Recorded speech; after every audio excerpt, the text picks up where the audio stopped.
வாழ்க வையகம், வாழ்க வையகம், வாழ்க வளமுடன். குரு வாழ்க, குருவே துணை. இனிமையான மாலை வேளையில ஆசான் அருட்தந்தை வேதாத்திரி மகரிஷி அவர்களுடைய தெய்வீகமான யோக பயிற்சிகளிலே இணைந்து ஆன்ம உயர்வு பெறுவதற்காக வருகை புரிந்துள்ள மனித தெய்வங்களாகிய உங்கள் அனைவரையும் இறை சாதனை மார்க்கத்தின் சார்பாக வாழ்க வளமுடன் என வாழ்த்தி வரவேற்பதில் பெருமகிழ்வு அடைகின்றோம். நண்பர்களே, ஒரு தெய்வீகமான தியானத்தினை தொடர்ந்து இப்பொழுது சிறப்பு சிந்தனை உரை. ஒவ்வொரு வாரமும் புதன்கிழமை, பொன் கிடைத்தாலும் புதன் கிடைக்காதுன்னு சொல்லுவாங்க இல்லைங்களா? அது போல ஒரு கிடைத்தற்கரிய விஷயம். நம்மளோட நீண்ட நாள் கனவு என்னன்னா, மகரிஷி அவர்கள் உடன் வாழ்ந்த இந்த ஞான பேராசிரியர்களுடைய தெய்வீக சிந்தனைகளை நாம் ஒரு பொக்கிஷமாக போற்றி பாதுகாக்கணும் அப்படிங்கிறத நம்ம ஒரு முக்கியமான விஷயமா வச்சிருக்கோம். அதுல இப்ப இருக்கக்கூடிய பேராசிரியர்கள் அவருடைய எண்ணிக்கை ரொம்ப குறைஞ்சிட்டே இருக்கு. மகரிஷியோட நேரடியான தொடர்புல அந்த ஞானத்தை நேரடியாக வாங்கி அந்த மகானோட உயிர் கலப்பு பெற்று அந்த மகானுடைய செயல்களை கண்ணில் நோக்கிய ஒரு பெருமைக்குரிய பேராசிரியர்கள் இப்போ ரொம்ப குறைவா இருக்காங்க. அதுல மிகவும் போற்றத்தக்க ஒரு ஞான ஆசிரியர் முனைவர் அழகர் ராமானுஜம் ஐயா அவர்கள். ஐயா அவர்களுடைய உரைகளை கேட்கும் பொழுது உண்மையாலுமே மனவளக்கலையினுடைய மேன்மை உலகத்திற்கு தெரிவிக்கப்படும். இந்த நூற்றாண்டு தந்த மகான் அப்படின்னு அவங்க ஒரு நூல் எழுதினாங்க. நான் உள்ள என்ட்ராகிற டைம் அது. அந்த நேரத்தில் அது மிக அதிகப்படியான மக்களால் ஈர்க்கப்பட்டு அந்த புத்தகம் பேசப்பட்டு கொண்டிருந்தது. அதனோட பிரதி கூட நமக்கு கிடைக்காம நம்ம ஜெராக்ஸ்ல எடுத்து வச்சோம். அதே மாதிரி ஐயா அவங்க பேசுறது மட்டுமல்ல, எழுதுறதுலையும் மிகச்சிறந்த புலமை கொண்டவர்கள். அன்பு குரல் அப்படின்னு சொல்லிட்டு ஒரு நூலுமே அவங்க மாதாந்திர பிரதி பண்ணிட்டு இருக்காங்க. அப்ப இவ்வளவு ஒரு பொக்கிஷமான பேராசிரியருடைய உரையை நாம் சேகரித்து வைக்கணும் அப்படின்னு ஒரு எண்ணம் போட்டிருந்தோம். இறையும் குருவும் அதற்கான ஒரு என்ன சொல்றதுங்க, அதற்கான ஒரு வாய்ப்பை சென்ற வாரத்திலிருந்து ஐயா அவங்க மூலியமா தொடர்ந்து ஐயா அவங்க ஒவ்வொரு வாரமும் புதன்கிழமை இந்த வேதாத்திரிய ஞானம் அப்படிங்கிற இந்த தொடர் சொற்பொழிவு முடியும் வரைக்கும் நமக்கு பண்ணி கொடுக்குறேன்னு சொல்லியிருந்தது. உண்மையாலுமே இது ரொம்ப ரொம்ப மகிழ்ச்சியான விஷயத்திலேயே ரொம்ப உச்சகட்டமானது எனக்கு, அப்படி வச்சுக்கோங்களேன். அந்த விதத்துல ஐயா அவர்கள் தாங்கள் குருவிடம் பெற்ற ஞான அனுபவத்தையும் வேதாத்திரியத்தினுடைய மேன்மையும் இரண்டையும் கலந்து அந்த ஞானத்தை கொடுக்குறாங்க. இது நமக்கு மட்டுமல்ல, இந்த உலகத்திற்கு, உலக மக்களுக்கு எப்பொழுதுமே பயன்படக்கூடிய ஒரு ஞானமாக இது நிலைத்திருக்கும். அந்த விதத்துல இந்த தெய்வீக உரையை அவர்கள் பல பணிகள், நான் ஐயாவை நேரில் பார்க்குறப்ப கூட அந்த என்ன சொல்றது, இறை விஞ்ஞானம் அப்படிங்கிற ஒரு நூலை இப்போ புதுசாக ரீசெண்டாக எழுதியிருந்தாங்க. அது ஏன்னா வெளிநாடுகளில் இப்போ வேதாத்திரியத்தை நம்ம கொண்டு போய் சேர்த்துறதுக்கான ஞானம் பெற்ற ஒரு மிகச்சிறந்த பேராசிரியர் ஐயா. அதில் அதிக ஒர்க்கில் இருந்தாங்க. மாதத்துக்கு ஒரு முறை தான் வர முடியும்னு சொல்லியிருந்தாங்க. இருந்தாலும் நம்ம வேண்டுகோளை ஏற்று ஐயா அவங்க ஒவ்வொரு வாரமும் பண்ணித்தரேன்னு சொன்னது ரொம்ப மகிழ்ச்சி. ஐயா அவர்களை நம் அனைவர் சார்பாக வாழ்க வளமுடன் என வாழ்த்தி வரவேற்று இந்த இரண்டாவது பகுதியை சிறப்பாக நிகழ்த்தி கொடுக்குமாறு அன்போடு கேட்டுக்கொள்கின்றோம். வாழ்க வளமுடன் ஐயா, வாழ்க வளமுடன், வாழ்க வளமுடன். ஐயா ஒரே நிமிடங்க ஐயா.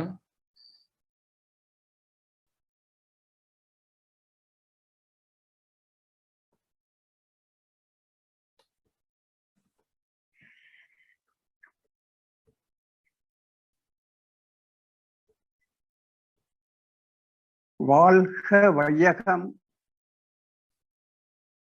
வாழ்க வளமுடன். வேதாத்திரி மகரிஷி சரணம்.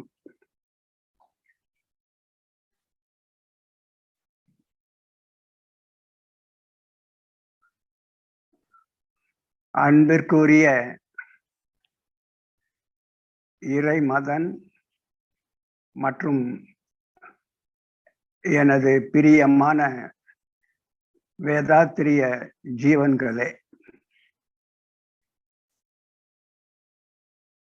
அனைவரும் ஒன்று சேர்ந்து வேதாத்திரியம் எனும் ஒரு சத்தியத்தினுடைய தொகுப்புகளை நாம் மீண்டும் அதை நினைத்து பார்க்கிறோம். சத்தியம் என்பதற்கு ஒரு தனி சிறப்பு என்னவென்றால், அதை எத்தனை முறை பேசினாலும் அழுக்காது. அதான் சத்தியம். இப்ப கம்பராமாயணத்துல இப்ப நம்ம ஒரு டிவியில ஒரு ஆட் வருது. இந்த சேனல்ல ஞாயிற்றுக்கிழமை, ஒவ்வொரு ஞாயிற்றுக்கிழமையும் காலையில 10 மணிக்கு ஒரு ½ ஒவ்வொரு வாரமும் கம்பராமாயண சீரியல் ஆரம்பமாகிறது அப்படின்னு வருதுன்னு வச்சுக்கோங்க. நம்ம அந்த ஞாயிற்றுக்கிழமை அன்னைக்கு ஓரளவிற்கு சில வேலையெல்லாம் ஒதுக்கி வச்சுட்டு அந்த ½ சீரியலை பார்க்கணும் அப்படிங்கிறது நமக்குள்ள ஒரு ஆர்வம் வருது. இப்ப கம்பராமாயணத்துல என்ன கதை நமக்கு தெரியாது இல்ல. ராமர் என்ன பேசுவாரு, அதுக்கு பரதன் என்ன சொல்லுவான், தசரதன் என்ன பேசுவாரு, அதுக்கு லக்ஷ்மணன் என்ன சொல்லுவான், எல்லாம் நமக்கு அதுபடி. அதுல எது நமக்கு தெரியாது. எல்லா டயலாகும் தெரியும். ஆனாலும் ஞாயிற்றுக்கிழமை 10 மணிக்கு போய் உட்கார சொல்லும். ஏன்? அந்த ஈர்ப்பு எதனால வருகிறது என்று பார்க்கும்போது, அனைவரும் பேசுகிற அந்த கம்பராமாயணத்தில் வருகிற அனைத்து கருத்துக்களும் வாழ்க்கையின் சத்தியங்கள். ஆக சத்தியங்களை எத்தனை தடவை பேசினாலும் அதுக்காது. அதனாலதான் வேதாத்திரியம், மகரிஷி இவர்களை பற்றி பேசுவதென்றால் ஐ ஆம் நெவர் டயர்ட். இது இருக்க ஒரு உற்சாகமான செயல் தான் இது. ஏன்னா அவ்வளவு சத்தியங்கள் வேதாத்திரியத்துல புதைந்து கிடக்கின்றன. ஆகவே எத்தனையோ மேடைகளில், எத்தனையோ புத்தகங்களில் வேதாத்திரியம், மகரிஷி என்று எழுதியிருந்தாலும் பேசியிருந்தாலும் மீண்டும் அவைகளை நினைத்து பார்க்கிற ஒரு சந்தர்ப்பத்திற்கு உங்கள் அனைவருக்கும் எனது நன்றி. சென்ற வாரம் நம்ம கதையை எங்கே விட்டிருந்தோம் என்றால், சுமார் 25 ஆண்டுகளுக்கு முன்பாக 1994 அல்லது 95 அந்த ரேஞ்ச், 25 ஆண்டுகளுக்கு முன்பாக மகரிஷியின் விருப்பத்திற்கு இணங்க ஒரு கமிட்டி நிறுவப்பட்டது. அவர்களது கருத்துக்கள் இன்றைய விஞ்ஞானத்திற்கு ஏற்புடையதாக இருக்கிறதா, இல்லை முரண்படுகிறதா என்று ஆராய்வதற்குத்தான் அந்த கமிட்டி. ஆக அந்த கமிட்டியினுடைய பெயர் committee for the theory of unified force என்று அந்த கமிட்டியினுடைய ஒரு தலைப்பு, யூனிஃபைடு ஃபோர்ஸ். அதுக்கு ஏன் யூனிஃபைடு ஃபோர்ஸ் என்ற ஒரு கொள்கையை ஆராய்கிற கமிட்டி என்ற அந்த யூனிஃபைடு ஃபோர்ஸ் என்ற வார்த்தையை அங்க ஏன் அந்த கமிட்டிக்கு பெயராக வைக்கப்பட்டது என்றால், முதலாக இந்த பிரபஞ்சத்தில் பஞ்சபூதங்கள் கூட தோன்றாத நிலையில் ஒரு காலகட்டத்தில் கெட்டி பொருள் இல்லை, நீர் பொருள் இல்லை, வெப்பம் இல்லை, காற்று இல்லை, விண்துகள்கள் கூட இல்லை என்ற ஒரு நிலை ஒரு காலகட்டத்தில் இருந்தது. அப்படி பொருட்களே இல்லாத நிலையில் விண்துகள்களுக்கு உள்ளாக இருக்கிற இறைத்துகளும் இல்லாத ஒரு காலம் இருந்தது. அப்போது இந்த பரவெளி மட்டுமே இருந்த காலம் அது. அப்படி ஒரு காலம் இருந்தது. எனவேதான் இந்த பிரபஞ்ச சரித்திரத்தை நாம் பார்க்கும்போது அல்லது எழுதும்போது முதல் வாக்கியத்தை நாம் ஆரம்பிக்க வேண்டிய முதல் வாக்கியம், once upon a time there was space only அப்படின்னு தான் கதை ஆரம்பிக்கணும். ஒரு காலகட்டத்தில் எத்தனையோ லட்சக்கணக்கான வருஷங்களுக்கு முன்பாக இங்கு பரவெளி மட்டுமே இருந்தது. பிறகு அது எழுச்சி பெற்றது. மகரிஷி ஒரு பாடலில் சொல்வார்கள், ஆதி எனும் பரம்பொருள் மெய். அந்த மெய்தான் பரவெளி. ஆதி எனும் பரம்பொருள் மெய் என்று சொன்னாரே, அதுதான் பரவெளி. பிறகு எழுச்சி பெற்று அணுக்களாக மாறுகிறது, அணுவென்ற உயிராகி. ஆக அந்த பரவெளி கண்ணுக்கு தெரியாத அணுக்களாக மாறுவதற்கு அந்த பரவெளிக்குள்ளே ஒரு உந்து விசை, அந்த உந்து விசையைத்தான் மகரிஷி தன்னைத்தானே இறுக்கி கொண்ட விசை. அது அந்த பரவெளி தன்னைத்தானே இறுக்கி கொண்டது. அந்த இறுக்கத்தினால் ஒரு துகள், இறை துகள் தோன்றியது. ஆக இறை துகள் தோன்றிய அங்கங்க இறை துகள் தோன்றியதற்கு பிறகு அவைகள் இணைந்து விண்ணாக மாறியது. விண் துகள்கள் இணைந்து மூலகங்கள், பருப்பொருள்கள் வந்தன. எனவே இந்த பிரபஞ்சத்தினுடைய தோற்றத்திற்கு ஆதி விசையாக இருந்தது எது என்றால், அந்த பரவெளியில் ஏற்பட்ட இருந்த தன்னைத்தானே இறுக்கி கொண்ட ஒரு தன்மை. அதை மகரிஷி ஆங்கிலத்திலும் போட்டிருக்கார், செல்ஃப் கம்ப்ரசிவ் ஃபோர்ஸ். அந்த செல்ஃப் கம்ப்ரசிவ் ஃபோர்ஸுக்கு தான் மகரிஷி வைத்த இன்னொரு பெயர் யூனிஃபைடு ஃபோர்ஸ். அந்த ஒரு ஃபோர்ஸ்ல இருந்து தான் எல்லாமே வெளிவந்துருச்சு. ஆக அதுதான் அடிப்படையான ஒரு விசை என்று அந்த அடிப்படையான விசையை ஆராய்கிற ஒரு கமிட்டி என்று, committee for the theory of unified force அப்படின்னு ஒரு கமிட்டி உருவாக்கப்பட்டது. அப்போது அதனுடைய செயலாளராக நான் இருந்து இப்போ கமிட்டியை கூட்ட வேண்டும். அவர்கள் மகிழ்ச்சியுடைய கருத்துக்களை பற்றி என்ன சொல்லுகிறார்கள் என்று நாம் நினைத்து பார்த்து, ஏதாவது முரண்பாடு இருந்தால் நான் அந்த முரண்பாடுகளை மகரிஷியிடம் எடுத்து கூற வேண்டும். அதற்கு மகரிஷி என்ன சொல்லுகிறார் என்ற பதிலையும் அடுத்த நிகழ்ச்சியில நான் அவங்களுக்கு சொல்லணும். அதுதான் இந்த செயலருடைய முக்கியமான வேலை. கமிட்டி ஃபார்ம் பண்ணியாச்சு. அதுல மெம்பர்களாக இருந்தவர்கள் சில பேர், ஒரு சுமார் 15-20 மெம்பர்ஸ் சேர்ந்தாங்க. அப்போ ஆரம்பத்துல டாக்டர் லால் மோகன் from Kerala, doctor Madhavan from Bangalore, doctor N A. Perumal, doctor K. Perumal என்று பல துறைகளில் இருந்து அறிஞர் பெருமக்கள் வந்து சேர்ந்தார்கள். விவாதிக்கப்பட்டது. முதல் நிகழ்ச்சியிலேயே ஒரு சிக்கல் உருவானது. ஃபர்ஸ்ட் மீட்டிங் அதுதான். அதுலயே ஒரு சிக்கல் உருவாயிடுச்சு. என்ன சிக்கல்னா, மகரிஷி,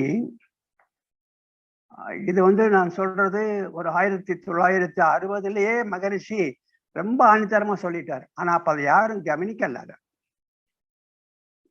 என்ன சொல்லிட்டார்னா,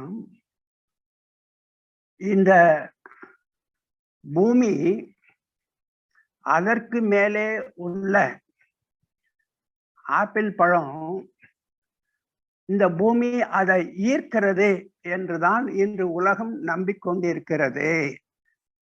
மகரிஷி சொன்னது. மேலே இருந்த ஆப்பிள் பழத்தை இந்த பூமி தன்பால் ஈர்க்கிறது என்றுதான் இந்த உலகம் நம்பிக்கொண்டிருக்கிறது. ஆனால் அப்படி அல்ல. எவ்வளவு பெரிய தைரியம் இருக்குன்னு சொல்றதுக்கு. உலகமே ஒரு பக்கம் இருக்கு, மொத்த உலகமே நம்பிக்கிட்டு இருக்கு இந்த பூமி ஆப்பிளை ஈர்க்குது, அதனால ஆப்பிள் பூமியை நோக்கி வருது. இது சந்தேகம் இல்லாமல் எல்லோருமே ஆம் ஆம் என்று சொல்லிக் கொண்டிருக்கிற ஒரு செய்தியை அப்படி அல்ல என்று சொல்வதற்கு அவருக்கு எவ்வளவு தெளிவு இருக்க வேண்டும். மாறாக என்ன ஏற்படுகிறது என்பதையும் சொன்னார். இந்த பூமி ஆப்பிள் பழத்தை ஈர்க்கவில்லை, மாறாக பூமி இருக்கிறது, மேலே ஆப்பிள் இருக்கிறது, இவை இரண்டையும் சுற்றி பரவெளி இருக்கிறது. இவைகளை சுற்றி இருக்கிற பரவெளிதான் அவைகளை நெருக்குகிறது. அப்படி இந்த இரண்டையும் பரவெளி நெருக்குவதால் அந்த ஆப்பிள் பூமியை நோக்கி நகர்கிறது என்று இவரது சித்தாந்தம். அந்த ஆப்பிள் பூமியை நோக்கி நகர்கிறதே, அதற்கு பெயர்தான் கிராவிட்டி என்று வைத்திருக்கிறோம். ஆகவே மகரிஷியினுடைய கூற்று, கிராவிட்டி என்பது பூமியினுடைய தன்மை இல்லை. Extraordinarily courageous statement. உலகமே ஒரு பக்கம் இருக்கு, மகரிஷி மட்டும் தனியா இன்னொரு பக்கத்துல இருக்காரு. ஆக இந்த ஸ்டேட்மெண்ட்டை பண்றாரு. கிராவிட்டி என்பது பூமியினுடைய குணம் அல்ல, மாறாக பொருள்கள் ஒன்றோடொன்று நெருங்கி வருவதற்கு காரணம் அவைகளை சுற்றி இருக்கிற வெளி அவைகளை நெருக்குகிறது. ஆக இங்கே பரவெளிதான் பூமியையும் ஆப்பிளையும் நெருக்குகிறது. எனவே கிராவிட்டி என்பது வெளியின் தன்மை. So gravity is not the property of the earth, it is a property of the space என்று ஒரு மிகப்பெரிய ஒரு சித்தாந்தத்தை அவர் முன்வைக்கிறார். ஆனா இதை யாருமே அப்போ எழுதும்போது கவனிக்கல, பாடல்ல யாரும் கவனிக்கல. ஆனால் கவனிக்கவில்லை அப்படிங்கிறதுக்காக இவர் விட்டுறவும் இல்லை, அதையே திரும்ப திரும்ப சொல்லிக்கிட்டே வந்திருக்கார். இந்த ஸ்டேட்மெண்ட் தான் நடந்த முதல் மீட்டிங்லேயே ஒரு பிரச்சனை ஆயிடுச்சு. அப்ப மீட்டிங்ல வந்த சில ப்ரொஃபசர்ஸ், பிசிக்ஸ் ப்ரொஃபசர்ஸ் என்ன சொன்னாங்கன்னா, சார் சயின்ஸ்ல நியூட்டன்கிற ஒரு விதி இருக்கு, நியூட்டன் விதிப்படி இந்த பூமி தான் ஆப்பிளை ஈர்க்கிறதுங்கிறதா இன்னைக்கு சயின்ஸ்ல இருக்கு.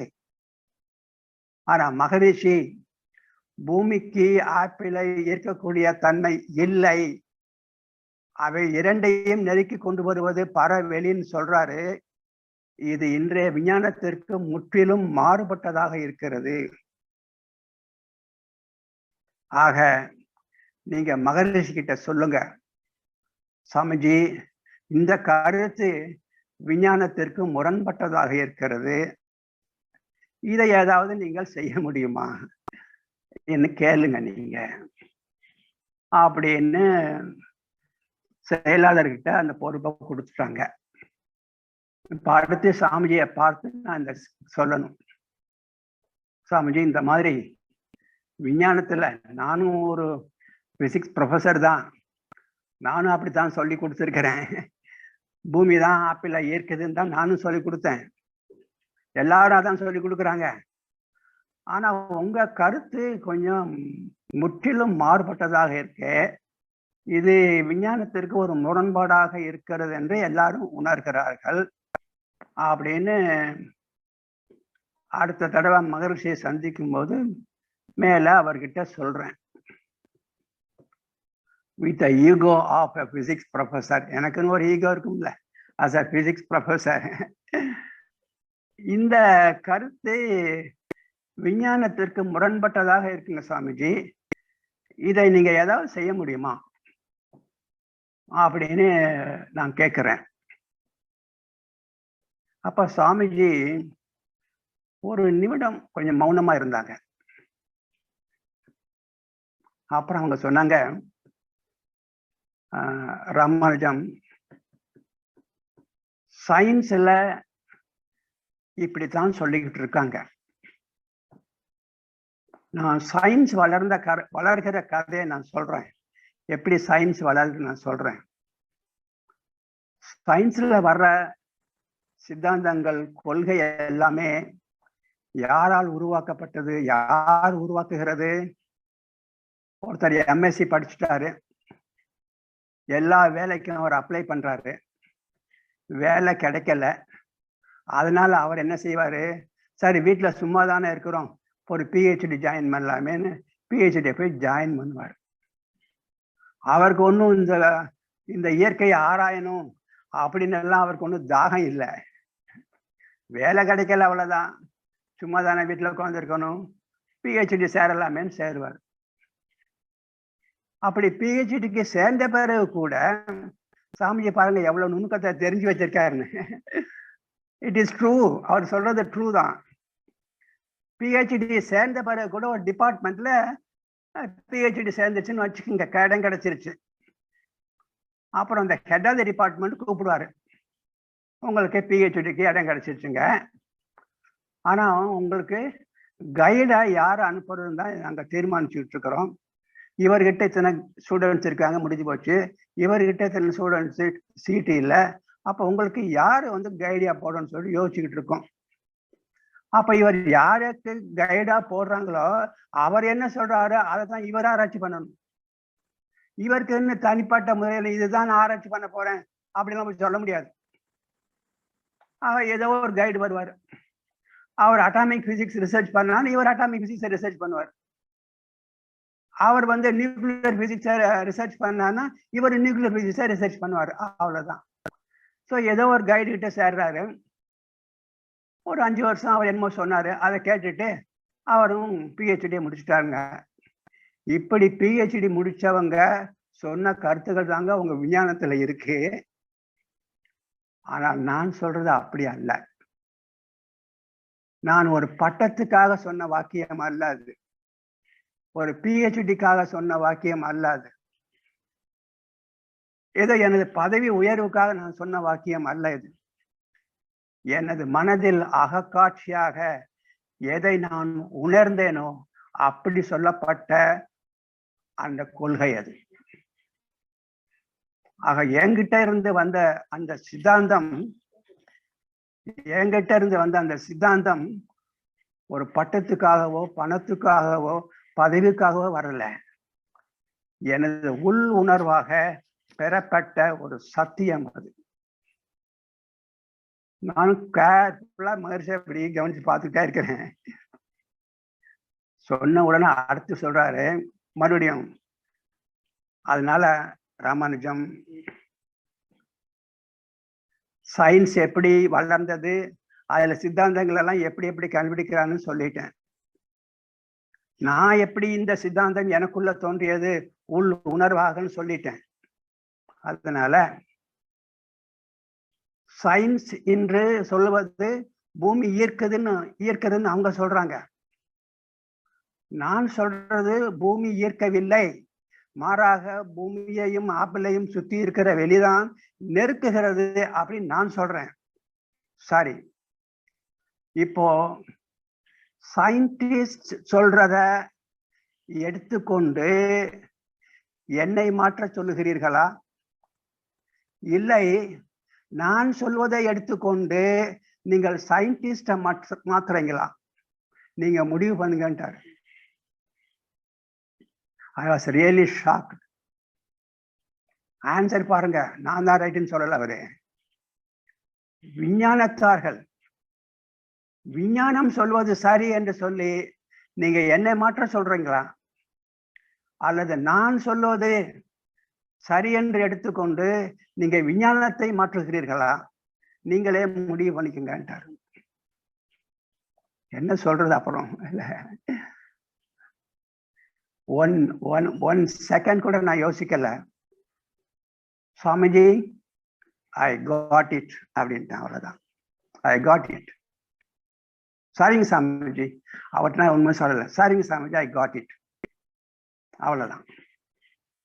அப்புறம்தான் எனக்கு நம்ம கூட அவசரப்பட்டு வந்து ஒரு மகரிஷியை கொஸ்டின் பண்ணிட்டோமோ அப்படின்னு கூட எனக்கு தோணுச்சு. ஆக அன்று எடுத்த எனது முடிவு, Maharishi is right, because it comes from the inner vision of a great ஞானி. It can never go wrong. But science சொல்றது, சயின்டிஸ்ட் சொல்றது, அவங்களுடைய பாணியில பார்த்தோம்னா இன்னைக்கு ஒன்று அவங்க சொல்லிக்கிட்டு இருப்பாங்க, நாளைக்கு வேற மாதிரி கூட சொல்ல ஆரம்பிப்பாங்க. ஸோ நான் அன்னைக்கு டிசைட் பண்ணது, Maharishi is right about his theory of gravity. And what we have to do, இப்போ நம்ம என்ன பண்ணணும்னா சயின்டிஸ்டை மாற்ற சொல்லணும். That's all. அது ரொம்ப கஷ்டமான வேலை எனக்கு தெரியும். இருந்தாலும் there is no other go. சயின்ஸை தான் நம்ம மாற்றணும் அப்படிங்கிற டிசிஷனை அன்னைக்கு நான் எடுத்தேன். எனது வாழ்க்கையில் எடுத்த மிகப்பெரிய டிசிஷன் அது. ரைட். அதனால சாமிஜிட்ட ஒன்றும் நான் சொல்லலை. ஐ காட் இட் சாமிஜி. சரிங்க சாமிஜின்ட்டேன். அவ்வளோதான். அப்புறம் ஏதோ டீயோ ஏதோ சாப்பிட்டாச்சு, மற்ற விஷயங்கள் எல்லாம் பற்றி பேசியாச்சு. நெக்ஸ்ட் மீட்டிங்கில் நான் பார்த்துக்கிறேன் சாமிஜி, எல்லாரும் கேட்பாங்க, நெக்ஸ்ட் மீட்டிங்கில் நான் பார்த்துக்கிறேன் அப்படின்னு வந்தாச்சு. சரி, நெக்ஸ்ட் மீட்டிங் நடந்தது. ஏன்னா அவங்களுக்கு ஆன்சர் வேணுமே, சாமிஜி என்ன சொன்னாருன்னு தெரியணுமே அவங்களுக்கு. நெக்ஸ்ட் மீட்டிங்கில் நான் நடந்ததை சொன்னேன். நான் உங்களுடைய சந்தேகத்தை, கேள்வியை சாமிஜிக்கிட்ட எடுத்துட்டு போனேன். நான் இந்த மாதிரி அவர்கிட்ட சொன்னேன். அவர் சொன்ன பதில் இது. இதுல தனிப்பட்ட முறையில எனக்கு வந்து இப்போ ஐயமே கிடையாது. சாமிஜி இஸ் ரைட் அப்படின்னு எனக்கு தனிப்பட்ட முறையில். பட் மெம்பர்ஸ் நீங்க வந்து உங்களுடைய ஃபீலிங் எப்படின்னு சொல்லிட்டு நீங்களே முடிவு பண்ணிக்கோங்க அப்படின்னு மத்தியில போட்டாச்சு. அதுல சில பேராசிரியர்கள் சரி என்று சொன்னவங்க உண்டு, இல்லை எப்படி அப்படின்னு சொன்னவங்களும் உண்டு. பட் எனக்கு வந்து அதுல வேவரிங்க கிடையாது. It is he is right அப்படிங்கிறதுல எனக்கு ஒரு ஆணித்தரமான ஒரு பிடிப்பு எனக்கு. அப்புறம் அந்த மீட்டிங் முடிஞ்சது. இது மாதிரி பல இன்னொரு இடத்துல சில சிக்கல்கள் வந்தது, அது இன்னொரு இடத்துல ஆராயலாம். அப்புறமாக மகரிஷியை நான் அப்போ காலேஜ் பிரின்சிபலாக இருக்கிறேன். மகரிஷியை நான் அடிக்கடி போய் சந்திக்கிறது உண்டு. ஒவ்வொரு வீக்கெண்டு போவேன், இல்லைன்னா ஒரு நாள் கொஞ்சம் ஃப்ரீயாக இருந்தால் வார நாட்கள்லேயே ஒர்க்கிங் டேஸ்லேயே போய் சந்திக்கிறது உண்டு. பல விஷயங்களை பற்றி அவரும் சொல்லுவார், நானும் சில விஷயங்களை பற்றி சொல்லுவேன். ஒரு இனிமையான ஒரு டிஸ்கஷன், ஒரு ஆராய்ச்சி. ஆனால் அவர்கிட்ட நான் பேசும்போதெல்லாம் எனக்குள்ள ஒரு உணர்வு இருக்கும். I am talking to the greatest person on the world. நீ சாதாரணமானவங்கிட்ட நீ உட்காரல, நீ you are talking to the greatest person on the world. அதனால எப்பவுமே சாமிஜி கிட்ட உட்கார்ந்து நான் பேசும்போது அவர் சொல்லிட்டே இருப்பாரு, நான் அப்சர்வ் பண்ணிட்டே இருப்பேனே தவிர அதை மீறி அங்க ஒரு கேள்வி எனக்கு, அது அவர் சொல்றது புரியவில்லை என்றால் கூட அவர் சொல்றது சரிதான், அதை புரிஞ்சுக்கிறதுக்கான பக்குவம் தான் என்கிட்ட இல்லை. அதனால நான் அந்த பக்குவத்தை கொஞ்சம் வளர்த்துக்கிறோம்னு சொல்லிட்டு என்னத்தான் கொஞ்சம் வளர்த்து கொள்வதற்கு நான் பாடுபட்டேன். ஸோ அந்த பாணியில தான் எனது அணுகுமுறை இருந்தது. அவர் சொல்வது எனக்கு புரியவில்லை என்றால் நான் இன்னும் உயரவில்லை, ஆக என்னை உயர்த்தி கொள்ள வேண்டும். அப்படி உயர்த்தி கொள்ளும் போது அவர் சொல்றது புரிஞ்சு போகும் என்ற நிலையில தான் நான் அவர்கிட்ட அந்த அணுகுமுறை. அப்புறம் மறுபடியும் இந்த கிராவிட்டி தியரி தான் வந்தது. சாமிஜி சொல்றதை பற்றி எனக்கு எந்த சந்தேகமும் வரல, ஹி இஸ் ரைட்ன்ட்டேன். அப்படிதான் என் மனசு சொல்லுது. இருந்தாலும் எனக்குள்ள ஒரு ஆராய்ச்சி மனப்பான்மை. அது கிராவிட்டியை பத்தி நம்ம சாதாரணமா புத்தகங்கள்ல தான் படிச்சிருக்கிறோம். ஆனா கிராவிட்டியை பத்தி நியூட்டன் அவனது புத்தகத்துல என்ன சொல்லியிருக்கான் அப்படின்னு பார்ப்போமே. நியூட்டன் இது என்னதான் சொல்லியிருக்கான் அப்படின்னு பார்க்கலாமேன்னு சொல்லிட்டு எனக்குள்ள ஒரு ஆராய்ச்சி மனப்பான்மை. ஏன்னா நமக்கு சயின்ஸ் புக்கில் தான் படிக்கிறோம். நியூட்டன்ஸ் லா, ஈர்ப்பு இருக்கிறது, புவி ஈர்ப்பு, அப்படியெல்லாம் புக்கில் தான் படிக்கிறோம். ஆனா நியூட்டனே என்ன சொன்னாரு அவர் எழுதின புத்தகத்துல அப்படின்னு ஒரு தடவை அதையும் பார்த்துடலாம் அப்படின்னு எனக்கு ஒரு ஆவல். சரி, நியூட்டனுடைய புத்தகத்தையும் பார்த்துடலாம். அதுக்கிடையில மகரிஷிட்ட நான் அடிக்கடி போவேன். ரொம்ப இனிமையான சம்பாஷணைகள் இருக்கும். அப்படி இன்னும் எனக்கு நன்றாக ஒரு நினைவில் இருக்கிற இனிமை, மேல ரூம்ல உட்காந்துருப்பாரு. அந்த புஷ் டோர், அந்த கதவை திறந்து அப்படி உள்ளுக்கு போயிட்டேன்னா அங்க உமா இருப்பாங்க கிச்சன்ல. ரொம்ப சந்தோஷமா சொல்லுவாரு, உமா பிரின்சிபல் வந்துட்டாருமா அப்படிம்பாரு. வாய் நிறைய சொல்லுவாரு, பிரின்சிபல் வந்துட்டாருமா அப்படிம்பாரு. போய் அவர்கிட்ட ஒரு நமஸ்காரம் பண்ணிட்டு உட்காந்து டிஸ்கஷன் நடக்கும். பொதுவாக அங்க போகும்போதெல்லாம் அவர் ஒரு வெரி மைல்டு டிஃபன், ஒரு மாலை 3 மணிக்கு வச்சுக்கோங்களேன், இந்த பாசிப்பருப்பு, ஹால்டிராம் பாசிப்பருப்புன்னு ஒரு பேக்கெட் இருக்கு, ஹால்டிராம் பிராண்டு, ரொம்ப நைஸா இருக்கும். ஆக சில சமயங்கள் அவர் 3 மணிக்கு அவரை பார்க்க போனோன்னா ஒரு சின்ன பிளேட்ல ஹால்டிராம் பாசிப்பருப்பு கொஞ்சம் வச்சிருப்பாரு. ஒரு 2 பேரிச்சம் பழம் இருக்கும் ஒரு ஈவினிங் டிஃபனுக்கு. அந்த ஈவினிங் டிஃபன் சாப்பிடும்போது கொஞ்சம் எடுத்து சாப்பிட்றாரு. அப்போ நான் போயிட்டேன்னு வச்சுக்கோங்க, சாரி உட்காருங்க அப்படிம்பாரு. உட்கார்ந்தாச்சு. அந்த பாசிப்பருப்பை இங்க நீங்க சாப்பிடுங்க டக்குன்னு சொல்லி கொடுக்க மாட்டாரு. அந்த பாசிப்பருப்பை எடுப்பாரு. இது பாருங்க எவ்வளவு ஒரு மென்மையாக, எவ்வளவு ஒரு லேசாக ஒரு மெஷின்ல பாருங்க எப்படி செஞ்சிருக்காங்க பாருங்க, எவ்வளவு ருசியா இருக்கு பாருங்க, கொஞ்சம் நீங்களும் பாருங்களேன் அப்படின்னு ஒரு கமெண்ட் பண்ணிட்டு கொஞ்சத்தை எடுத்து ஒரு பாதியை கொஞ்சத்தை எடுத்து என் கையில கொடுப்பாரு.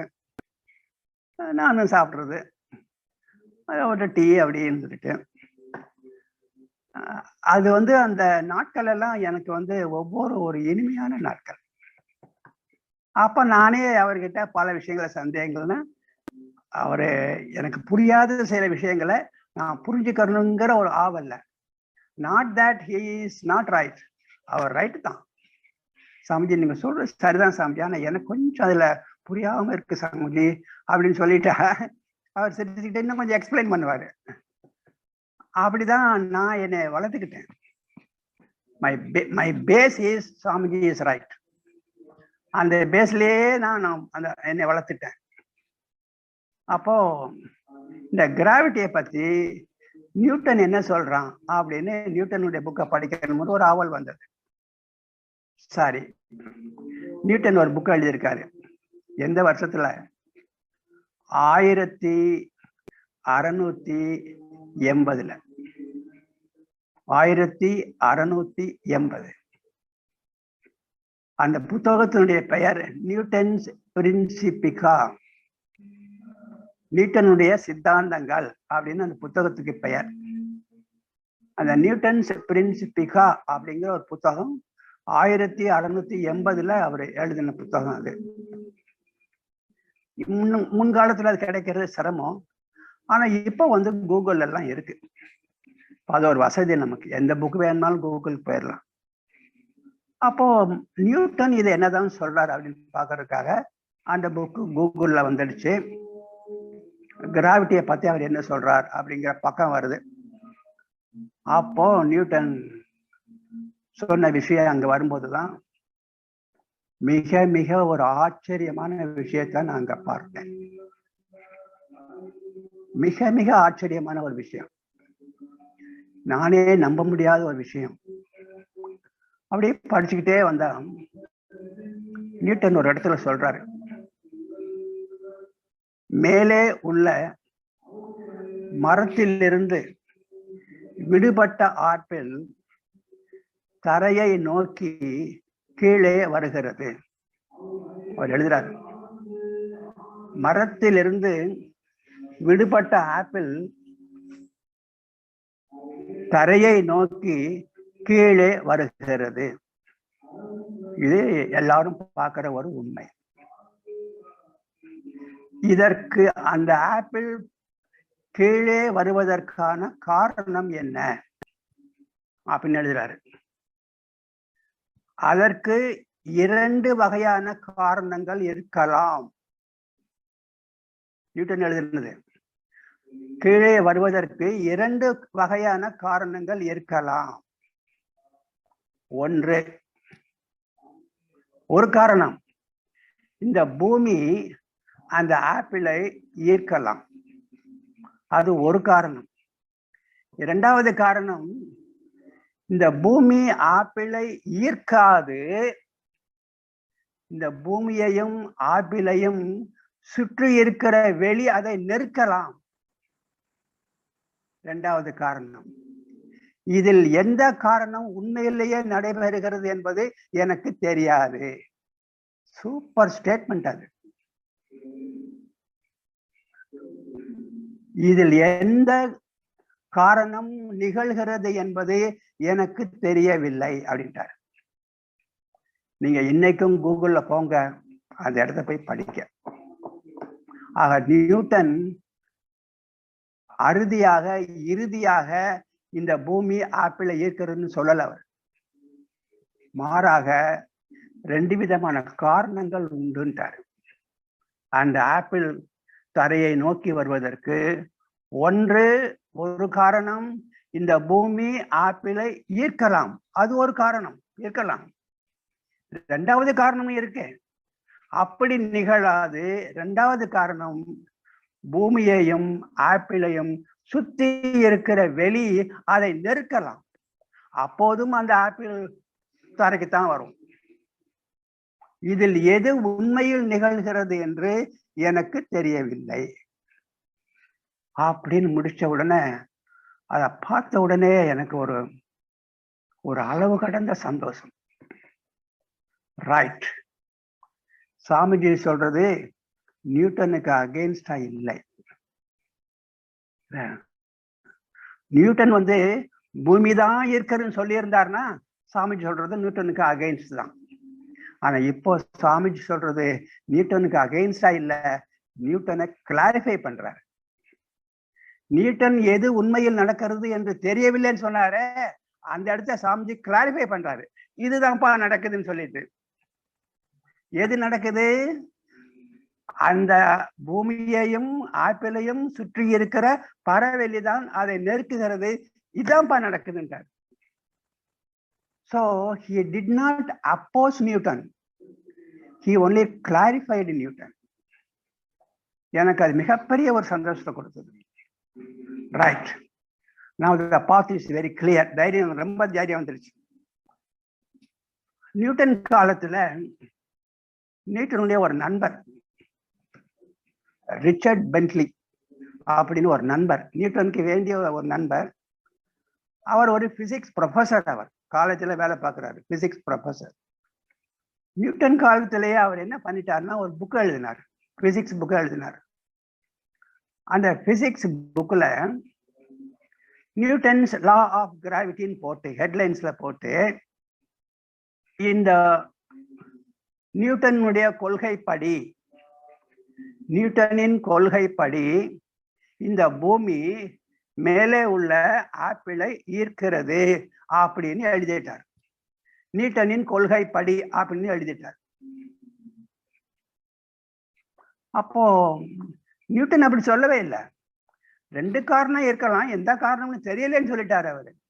ஆனா இவர் என்ன பண்ணிட்டாரு, அந்த 2வது காரணம் ஸ்பேஸ் இருக்கே, ஸ்பேஸ்ல ஒன்றும் கிடையாதப்பா, அப்ப முதல் காரணம் தான் அப்படின்னு அவரா முடிவு பண்ணி அது நியூட்டன் சொன்னதாக போட்டாரு. புக்கு வெளியே வந்துருச்சு, பிரிண்ட் ஆகி வந்துருச்சு. அப்புறம் அந்த புக்கை எடுத்து வந்து நியூட்டன்கிட்ட காட்டுறாங்க எல்லாரும். நீங்க 2 காரணம் இருக்குன்னு சொன்னீங்க, அதுல எந்த காரணம் நடக்குதுன்னு நீங்க தெரியலன்னு வேற சொன்னீங்க. ஆனா உங்க நண்பர் உங்களுடைய பேரை போட்டு இந்த பூமி தான் ஈர்க்கிறதுன்னு சொல்லிட்டு அடிச்சு சொல்றாரே அப்படின்னு இந்த புத்தகத்தை காட்டுறாங்க. புத்தகத்தை படிச்சு பார்க்குறாரு நியூட்டன். கொஞ்சம் அவருக்கு நண்பர் மேல கொஞ்சம் கடும் கோபம்தான். உடனே ஒரு பேப்பர் எடுத்தாரு. டியர் ரிச்சர்ட் பென்ட்லி, ஒரு கடிதம் எழுதினாரு. இன்னைக்கும் கூகுள்ல அந்த கடிதம் இருக்கு, பிகாஸ் இட் இஸ் ஹிஸ்டாரிக்கல். நீங்க கூகுள்ல போய் Newton's letter to Richard Bentley அப்படின்னு போடுங்க, வந்துடும். Newton's letter to Richard Bentley அப்படின்னு போடுங்க. ஒரு கடிதம் எழுதினாரு ரிச்சர்ட் பென்ட்லிக்கு. அப்போ எல்லாம் குத்தலமெல்லாம் விசாரிச்சாச்சு. How are you this and தட்லாம் முடிஞ்சது. நீ எழுதின புத்தகத்தை நான் பார்த்தேன். பூமி ஆப்பிளை ஈர்க்கிறது என்று நான் சொன்னதாக நீ எழுதியிருக்கிற. பிளீஸ் அப்படிப்பட்ட சித்தாந்தத்தை என் மீது சுமத்தாதே. ரொம்ப கேட்டகாரிக்கலா எழுதியிருக்காரு. பிளீஸ், அவர் ஆங்கிலத்தில் சொன்னபோது, please do not ascribe that notion to me. அந்த கொள்கையை என் மேல போட்டு திணிக்காத, நான் அப்படி சொல்லல அப்படின்னு மறுப்பே எழுதிருக்காரு. இந்த மறுப்பு எப்போ வந்திருக்கு? 1692 வந்திருக்கு. இதெல்லாம் வைத்து ஆராய்ச்சி செய்கிற போதுதான் நமக்கு ஒரு தெளிவு வந்துடுச்சு. Maharishi is right. He is not opposing Newton, he is only clarifying Newton. நியூட்டனுக்கு 2 காரணம் இருக்கு, இது எது நடக்குதுன்னு தெரியலன்னு சொன்னாரு. அதுக்கு மகரிஷி என்ன சொல்றாரு? இதுதான்ப்பா நடக்குது, நீ சொன்ன 2வது காரணம் தான்ப்பா நடக்குது அப்படின்னு சொல்லி, இப்போ மகரிஷினுடைய புதிய சித்தாந்தம், கிராவிட்டி பற்றிய புதிய சித்தாந்தத்தின் மீது ஒரு புதிய விஞ்ஞானம் இப்போது உருவாகி வருகிறது. இந்த புதிய விஞ்ஞானத்தை தான் சமீபத்துல நம்ம சில மாதங்களுக்கு முன்பு நம்ம வெளியிட்டோம். அதுல இந்த புதிய மகரிஷினுடைய புதிய கருத்து, கிராவிட்டி பற்றிய புதிய கருத்து, அதை பேஸ் பண்ணி நம்ம இப்போ பிசிக்ஸ்ங்கிற சயின்ஸையே கொஞ்சம் மாறுபாடு அடையுது. ஸோ புத்தகத்தின் தலைப்பே பிசிக்ஸ் ரீடிஃபைன்ட். மகரிஷியை பேஸ் பண்ணி we have redefined physics. ஆக இப்ப பாருங்க, அந்த உள் உணர்வுக்கு எவ்வளவு சக்தி இருக்குன்னு பாருங்க. உலகமே ஈர்க்குதுன்னு சொல்லிக்கிட்டு இருந்த போது ஒரு சிங்கிள் சோல் அந்த பக்கம் இருந்து அந்த உண்மை உணர்வை பிடிச்சிட்டு அப்படி அல்லன்னு சொல்லிட்டு ஒரு புதிய ஒரு உண்மையை சொல்லியதே, அதுதான் மகான். அதனாலதான் அவரை மகான் சொல்றோம். உலகத்துல யாருமே சொல்லாத ஒரு விஷயத்தை யார் சொல்லுகிறார்களோ, எங்கிருந்து வருகிறதோ, அவர்கள் தான் மகான்கள். ஏன்னா அவங்களுக்கு எங்கிருந்து வருது? From intuition, inside tuition. அவங்களுக்கு இன்ட்யூஷன். நம்ம படிக்கிறதெல்லாம் வெறும் டியூஷன். நம்மளும் போய் படிக்கிறோம், அது வெறும் டியூஷன் தான். ஆனா அவர்களுக்கு வருவது இன்ட்யூஷன். அந்த இன்ட்யூஷனுக்கு எப்பவுமே ஒரு மதிப்பு உண்டு. ஆக இன்று மகரிஷியுடைய கிராவிட்டி தத்துவம் உலகெங்கும் சென்று கொண்டிருக்கிறது. இன்னும் சில வருடங்களில் மகரிஷியுடைய தத்துவங்கள் உலகமெல்லாம் பரவும் போதுதான், அப்பதான் எல்லாரும் பார்ப்பாங்க, உலகமே இப்படி நினைச்சுக்கிட்டு இருந்த போது எங்கேயோ ஒரு சென்னையில ஒரு கிராமத்துல பிறந்த ஒருவர், படிப்பு கூட அவருக்கு ரொம்ப பெருசா இல்லை, அவர் இந்த தத்துவத்தை மாத்தி வேற ஒரு விஞ்ஞானத்தை கொடுத்துட்டாரு, கிரேட் அப்படின்னு உலகமே அவரை கிரேட் அப்படின்னு சொல்லக்கூடிய ஒரு காலம் வெகு சீக்கிரத்துல வரும். இப்படி ஏற்கனவே ஒருத்தருக்கு இந்த மாதிரி ஒரு வாய்ப்பு கிடைச்சது. ஏற்கனவே உலகமே ஒண்ணு சொல்லிக்கிட்டு இருந்த போது ஒருத்தர் மட்டும் மாத்தி சொன்னாரு. ஆனா அந்த மாத்தி சொன்னதான் ரைட்டா போச்சு. இதுக்கு முன்னாடி ஒரு 500 வருஷங்களுக்கு முன்னாடி நடந்தது அது. 500 வருஷத்துக்கு முன்பாக ஒரு கருத்து இருந்தது விஞ்ஞானிகள் மத்தியில, எல்லாருடைய மத்தியிலையுமே. என்ன கருத்து இருந்ததுன்னா, 500 வருஷத்துக்கு முன்பாக பூமி மேல பார்த்தா சூரியன் போகுது, நட்சத்திரம் போகுது, கிழக்கு இருந்து மேற்க போகுது, சந்திரன் போகுது. அதனால என்ன ஸ்டேட்மெண்ட்டை பண்ணிட்டாங்க, பூமி நிலையானது. இந்த பூமியை சுற்றிதான் அனைத்து நட்சத்திரங்களும் சூரியனும் சென்று கொண்டிருக்கின்றன அப்படிங்கிற ஒரு ஸ்டேட்மெண்ட்டை புக்குள்ள வந்துருச்சு. உலகமே நம்பிக்கிட்டு இருந்தது இத. எனவே பூமி தான் சிறந்தது, இதை சுற்றி தான் மற்றதெல்லாம் வந்துகிட்டு இருக்கு அப்படிங்கிற ஒரு கருத்தை உலகத்தில் இருக்கிற எல்லாருமே நம்பிக்கிட்டு இருந்தாங்க. கலீலியோங்கிற ஒரே ஒரு மனிதன், உலகமே நம்பிக்கிட்டு இருக்கே பூமி நிலையாக இருக்கிறது, சூரியன் பூமியை சுற்றி வருகிறதுன்னு சொன்ன போது, உலகமே சொன்ன போது கலீலியோ சொன்னார், அப்படி அல்ல, அப்படி அல்ல, மாறாக சூரியனைத்தான் பூமி சுற்றுகிறது என்று ஒரு சித்தாந்தத்தை கலீலியோ வெளியிட்ட போது உலகமே அவரை பழித்தது. இப்படி ஒரு பைத்தியக்காரன் இருப்பானா? பல ப்ரொஃபசர்ஸ், அந்த காலத்துல இருந்த பேராசிரியர் பெருமக்கள்லாம் அவங்கவுங்க ஃப்ரெண்ட்ஸ் கிட்ட, நண்பர்கிட்ட பேசி கொண்டது, என்னமோ ஒருத்தன் கலீலியோன்னு ஒருத்தன் இருக்கான், அவன் சொல்றான் சூரியனை தான் பூமி சுத்துதுங்கிறான், சுத்த பைத்தியக்காரன்.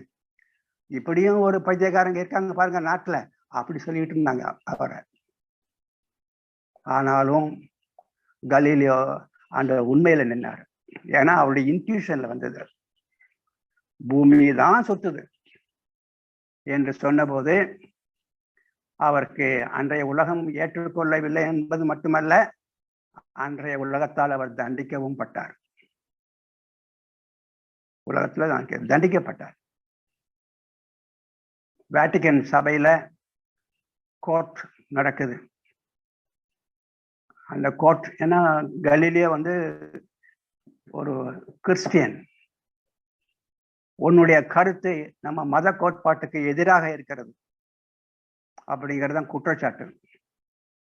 அப்போ கோர்ட் அவரை விசாரிக்குது. விசாரிக்கும் போது வேற வழியில புக்கையும் எழுதிட்டாரு. அப்படி நல்ல வேளையாக அன்றைக்கு இருந்த போப் கலீலியோனுடைய கிளாஸ்மேட், கலீலியோனுடைய கிளாஸ்மேட் தான் அன்னைக்கு போப்பா இருக்காரு. அவருக்கு உள்ளூர நல்ல ஒரு சிந்தனைவாதி, ஏதோ சொல்லிட்டான், இப்படி கொஞ்சம் வேற மாதிரி சொல்லியிருக்கலாம் அப்படின்னு கொஞ்சம் இறங்கி, இல்லைன்னா தூக்கு தண்டனை கொடுத்துருப்பாங்க.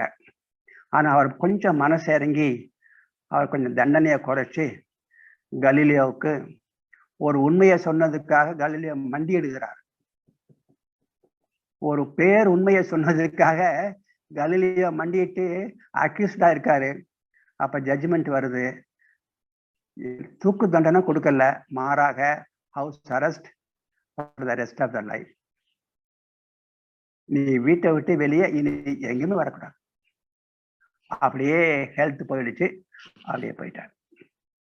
அது ஒரு பேர் உண்மையை சொல்றதுக்காக அவ்வளவு பாடுபட்டாரு.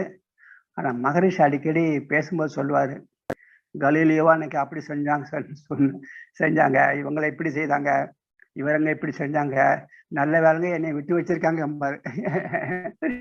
ரொம்ப சிரிச்சுக்கிட்டே சொல்லுவாரு, நல்ல வேலைங்க என்னை விட்டு வச்சிருக்காங்க இவங்க அப்படிம்பாரு. ஆக இன்னைக்கு காலம் மாறி போச்சு, அதனால மகரிஷியை விட்டு வச்சுட்டாங்க. ஆக இந்த மகரிஷி உள் உணர்வாக பெறப்பட்ட இந்த கிராவிட்டி என்ற ஒரு புதிய தத்துவம் உலகெங்கும் பரவுகிற நாட்கள் வரும். அப்பொழுதுதான் தெரியும் இந்த இந்திய மண்ணின் ஆன்மீகத்தினுடைய ஒரு பலம்.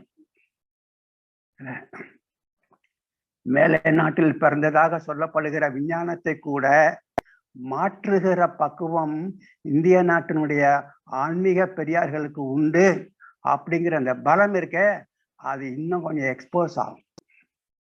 ஆக அப்படிப்பட்ட பல உண்மைகளை மகரிஷி சொல்லியிருக்காரு. இன்றைக்கு நம்ம பார்த்தது ஒரு உண்மை, கிராவிட்டியை பத்தி. இந்த கிராவிட்டி என்பது பரவெளியினுடைய ஒரு தன்மை என்று எப்போது மகரிஷி எழுதினாரோ உணர்ந்தாரோ அப்புறம் என்ன பண்ணிட்டாரு, வெளி என்பதற்கு கிராவிட்டினே பேர் வச்சுட்டார். பல இடங்கள்ல ஸ்பேஸ்ன்னு எழுதுறதுக்கு பதிலாக கிராவிட்டின்னு எழுதிட்டார். அது செய்யறதை சொல்லிடலாமே, அதோட தன்மையை சொல்லிடலாம் சொல்லிட்டு பல இடங்கள்ல புத்தகத்துல கிராவிட்டி அப்படின்னு சொல்லுவாரு. ஸ்பேஸுங்கிறதுக்கு பதிலாக கிராவிட்டின்னு எழுதிட்டார். ஆக மகரிஷினுடைய ஒரு தத்துவத்தை நம்ம இன்னைக்கு பார்த்தோம், கிராவிட்டிங்கிற தத்துவத்தை. நியூட்டனுடைய புத்தகத்துல பூமி தான் இருக்கிறதுன்னு அடிச்சு நியூட்டன் சொல்லலை. அதனால மகரிஷிக்கு நியூட்டனுக்கும் ஒரு ப்ராப்ளமும் கிடையாது.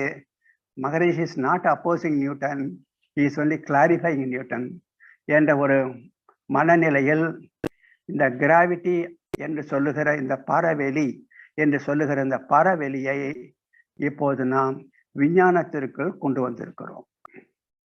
ஏன்னா கிராவிட்டிங்கிறது பரவெளி சம்பந்தப்பட்டது. அப்ப பரவெளியை இப்ப நம்ம விஞ்ஞானத்துக்குள்ள கொண்டு வர்றோம். இதுவரைக்கும் விஞ்ஞானம் இதுவரை வந்த விஞ்ஞானம் அடிப்படையான துகள்லையே நின்று போச்சு. அடிப்படையான துகள் அதோட நின்றுச்சு. அப்புறம் அதே விஞ்ஞானத்துக்கிட்ட இந்த துகள் எங்கிருந்து வந்தது, எப்படி வந்ததுன்னு கேட்டா அதை பற்றி நாங்கள் அக்கறைப்படுவதில்லைன்னு விட்டுட்டாங்க. எங்களுடைய விஞ்ஞானம் ஆரம்பிப்பது துகளில் இருந்துதான் அப்படின்னு அவங்க அந்த இயலாமையும் ஒத்துக்கிட்டாங்க. துகளுக்கு அடிப்படையாக இருக்கிறது எங்களுக்கு தெரியல, துகள்ல இருந்துதான் இன்றைய விஞ்ஞானம் ஆரம்பிக்குது. ஆனால் மகரிஷினுடைய அடிப்படைக்கு பிறகு, கருத்துக்கு பிறகு ஸ்பேஸ், பரவெளி. இந்த பரவெளியினுடைய தன்னிருக்க ஆற்றல், இந்த தன்னிருக்க ஆற்றலால் அங்கே என்ன உருவாகிறது, சுழற்சி உருவாகிறது. அந்த சுழற்சி தான் துகள். அப்ப ஆங்காங்கே ஆங்காங்கே ஆங்காங்கே துகள்கள் உருவாகி விட்டன. அப்ப துகளுக்கும் அடிப்படையாக என்ன இருக்கு, ஸ்பேஸ். இந்த துகள்கள் ஒன்னோட ஒன்னு சேராம இருந்துருச்சுன்னா, தனித்தனியாக இருந்தால் அமைப்பு உருவாகாது, அது மட்டும் தனித்தனியா போய்கிட்டு இருக்கும். ஆனால் இந்த துகள்களையெல்லாம் சேர்த்து ஒரு அமைப்பையும் உருவாக்குச்சு. அப்படி இந்த துகள்களை சேர்க்கறதுக்கு தான் அதற்கு சூழ்ந்த அழுத்தம், எல்லாத்தையும் அழுத்தி அழுத்தி அழுத்தி பக்கத்துல கொண்டு வரக்கூடிய ஒரு குணமும் உண்டு. ஆக உருவாக்கியதும் சுத்தவெளியே, துகள்களை உருவானதும் பரவெளிதான். அவைகளை அப்படியே சேர்த்து சேர்த்து சேர்த்து பல அமைப்புகளாக பிடிச்சதும் பரவெளிதான். உருவாவதற்கு என்ன பெயர் வச்சிருக்கிறோம், தண்ணீருக்கு ஆற்றல். அமைப்புகளை உருவாக்குறதுக்கு அப்படியே பிடிச்சு பிடிச்சு பிடிச்சு பிடிச்சு அந்த கம்ப்ரஷன், சரௌண்டிங் பிரஷர் அப்படின்னு, அழுத்தம் அப்படின்னு அதுக்கு இன்னொரு குணத்தை கொடுத்துக்க. 2 குணம் உண்டு. இத தெளிவு வந்ததுக்கு அப்புறம்தான் மகரிஷி இன்னொரு உலகமே கண்டிராத இன்னொரு தத்துவத்தை கொடுக்குறாங்க. இதுக்கு அடுத்தாற் போல அதையும் நம்ம பார்த்துடலாம். ஒண்ணு, இவர் கொடுத்த கிராவிட்டி ஒரு புதிய பார்வை. இன்னொன்று, அதுக்கு ஈக்குவலா புதிய பார்வையில இன்னொரு தத்துவத்தை கொடுக்குறாங்க. எப்போ வின் ஃபார்ம் ஆச்சோ, முதல் பௌதிகம், முதல்ல வந்தது இறைத்துகள். லட்சோப லட்சம் இறைத்துகள்களை சேர்த்து ஒட்டுமொத்தமாக ஒரு பிடித்து அந்த தொகுப்புக்கு பெயர் வின். ஒவ்வொரு இறைத்துகளும் சுழல்வதால் விண்ணும் சுழல ஆரம்பிச்சது. ஆஸ் அ ஹோல் மொத்தமா சுழல ஆரம்பிச்சது. அந்த வின் தான் பிரபஞ்சத்தோட ஆரம்பம். ஆக இந்த தொகுப்பு தான் பிரபஞ்சத்தோட ஆரம்பமாக இருக்கிறது. இதை மகரிஷி இறைவெளி தன் இறுக்கத்தால் எழுந்த முதல் தன்மாற்றம் இறைத்துகளாம். சிம்பிளா போட்டுக்கார் பாருங்க. இறைவெளி தன் இறுக்கத்தால் எழுந்த முதல் தன்மாற்றம் இறைத்துகளாம். இறைத்துகள்கள் கூடியதோர் தொகுப்பு. லட்சோப லட்சம் இறைத்துகள் சேர்ந்த ஒரு தொகுப்பு, இன்னொரு தொகுப்பு, இன்னொரு தொகுப்பு அப்படின்னு அந்த தொகுப்புக்கு பெயர். இறைத்துகள்கள் கூடியதோர் தொகுப்பே விண். அந்த விண் சுழல, அந்த விண் சுழற்சி அடைகிறது. விண் சுழல என்ன ஏற்படுகிறது? அங்கதான் மகரிஷி இன்னொரு சத்தியத்தை எடுத்து வைக்கிறாங்க. அந்த விண் சுழற்சி வரும்போது அதற்கு சுற்றியுள்ள பரவெளி இருக்கிறது. இந்த பரவெளியில் ஒரு அலை உருவாகிறது. ஒரு நீர் மட்டத்துல ஒரு இடத்துல கை வச்சு இப்படி சுத்திக்கிட்டே இருந்தோம்னு வச்சுக்கோங்க. நீர்ல ஒரு இடத்துல கை வச்சு சுத்திக்கிட்டே இருந்தோம்னா அதை மையமா வச்சு அந்த நீர் மட்டத்துல அலைகள் உருவாகும். அதே மாதிரி இந்த பரவெளியில் இந்த விண் சுழல்வதால் அந்த சுழற்சி இந்த பரவெளியில் ஒரு அலையை உருவாக்குகிறது. அந்த அலைக்கு பெயர்தான் காந்த அலை. வந்துட்டார். அப்போ காந்த அலை எவ்வாறு உருவாகிறது அப்படின்னு பார்த்தோம்னா, விண் உருவானதற்கு பிறகு விண்ணுடைய சுழற்சியினால பரவெளியில் ஏற்படுகிற ஒரு அலை, வெளியில் ஏற்படுகிற ஒரு அலை. அந்த அலைக்கு ஒரு பேர் வச்சாரு காந்த அலை. காந்த அலை உருவானதற்கு பிறகு என்ன சொல்றாரு? இந்த காந்த அலைக்கு ஒரு தனி சிறப்பு உண்டுங்கிறார். ஒரு விண் சுழலும் போது அதிலிருந்து வருகிற காந்த அலை அதனுடைய பாதையில் இன்னொரு விண்ணை சந்தித்தால் அதை கொஞ்சம் தள்ளி விட்டுரும். ஏன்னா போற பாதையில் அது இருக்கு, இது போற பாதையில் அது இருக்கிறதுனால அதை கொஞ்சம் தள்ளி விட்டுரும். அதனால மகரிஷி என்ன சொல்றாரு? இந்த அலைகள் என்ன சக்தி இருக்கு இந்த அலைகளுக்கு? ஒரு துகளுக்கும் ஒரு விண்ணுக்கும் இன்னொரு விண்ணுக்கும் உள்ள தூரம் இருக்கிறதே, அதை விலக்கி அதிகப்படுத்தும். ரிப்பல்சிவ் ஃபோர்ஸ் உடையதுன்றார். ஆக அலைகளுக்கு ரிப்பல்சிவ் ஃபோர்ஸ் உண்டு, பரவெளிக்கு அழுத்தம் உண்டு, கம்ப்ரசிவ் ஃபோர்ஸ் உண்டு. ஆனால் அலைகளுக்கு ரிப்பல்சிவ் ஃபோர்ஸ் உண்டு. இந்த இரண்டு விசைகளும் சேர்ந்ததுதான் இந்த பிரபஞ்சம். முடிச்சிட்டார், அற்புதமா முடிச்சிட்டார். ஆக காந்த அலை என்பது மகரிஷி இருந்து வருகிற இன்னொரு இன்ட்யூஷன்.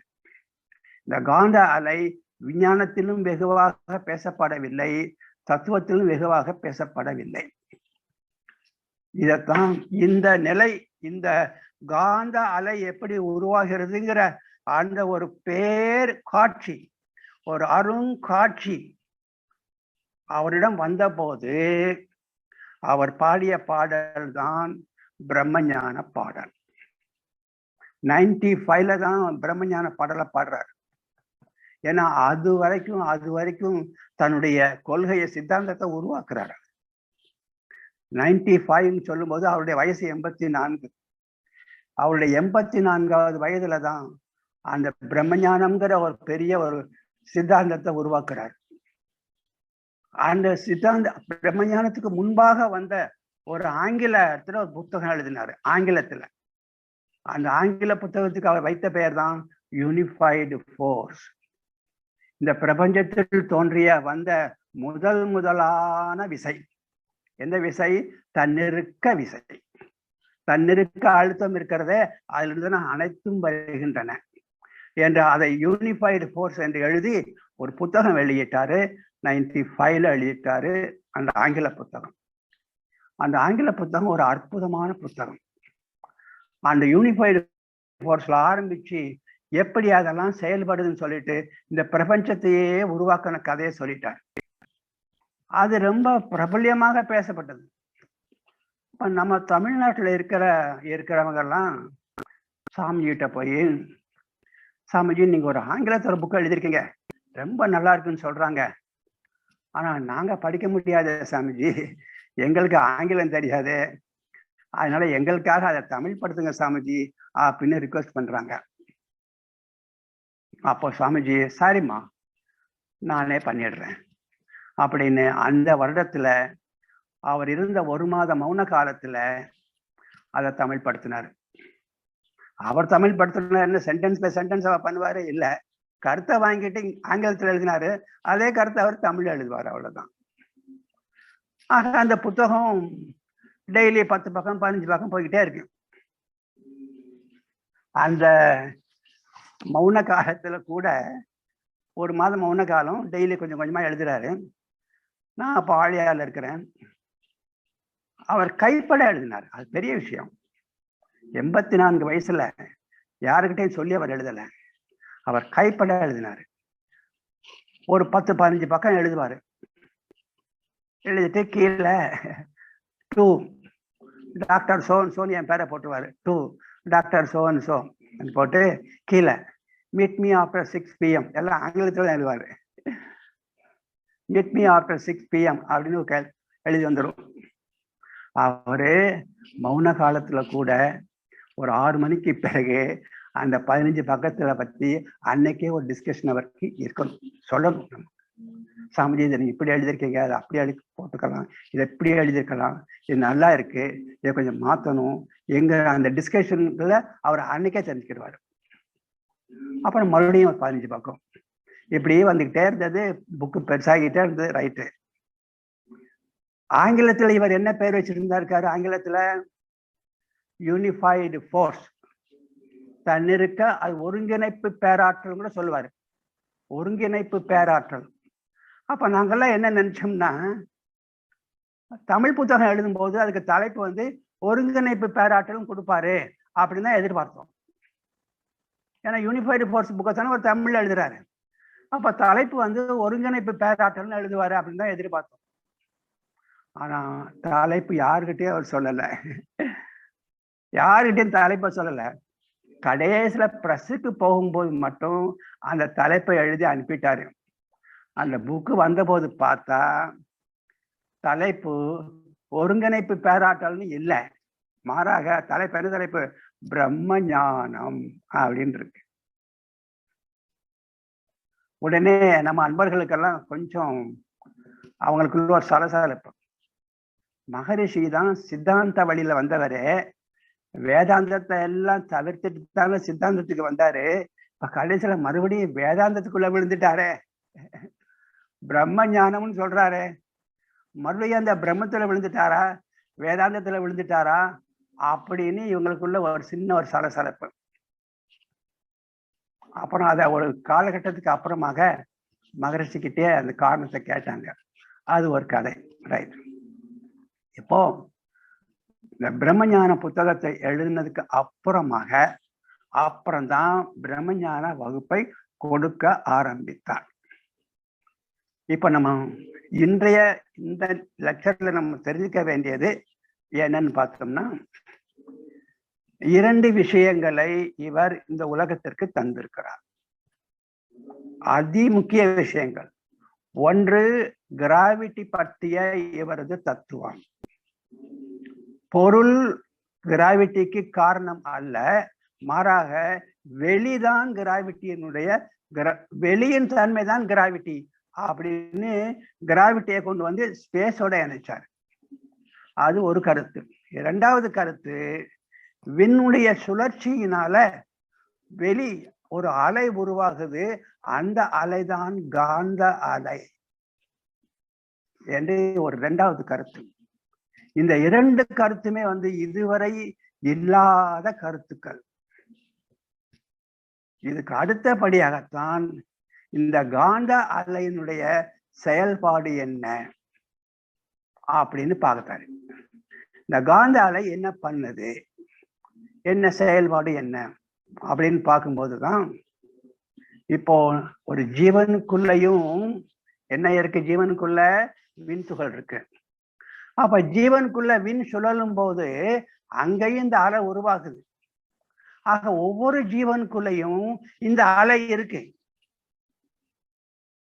எனவே நம்ம ஒவ்வொரு ஜீவனுக்குள்ளேயும் இந்த அலை தொகுப்பு இருக்கு, பல கோடி விண்கள் உருவாக்குன அலை தொகுப்பு இருக்கு என்று சொல்லி ஒரு ஜீவனுக்குள் அலை தொகுப்பு இருக்கிறது என்ற ஒரு சத்தியத்தையும் எடுத்துரைத்தார். அடுத்த கட்டமாக அந்த அலை தொகுப்பு தான் நமது மனம்.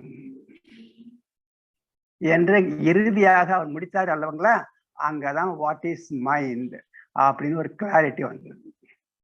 மனம் என்பது நமக்குள் இருக்கிற ஒரு அலை தொகுப்பு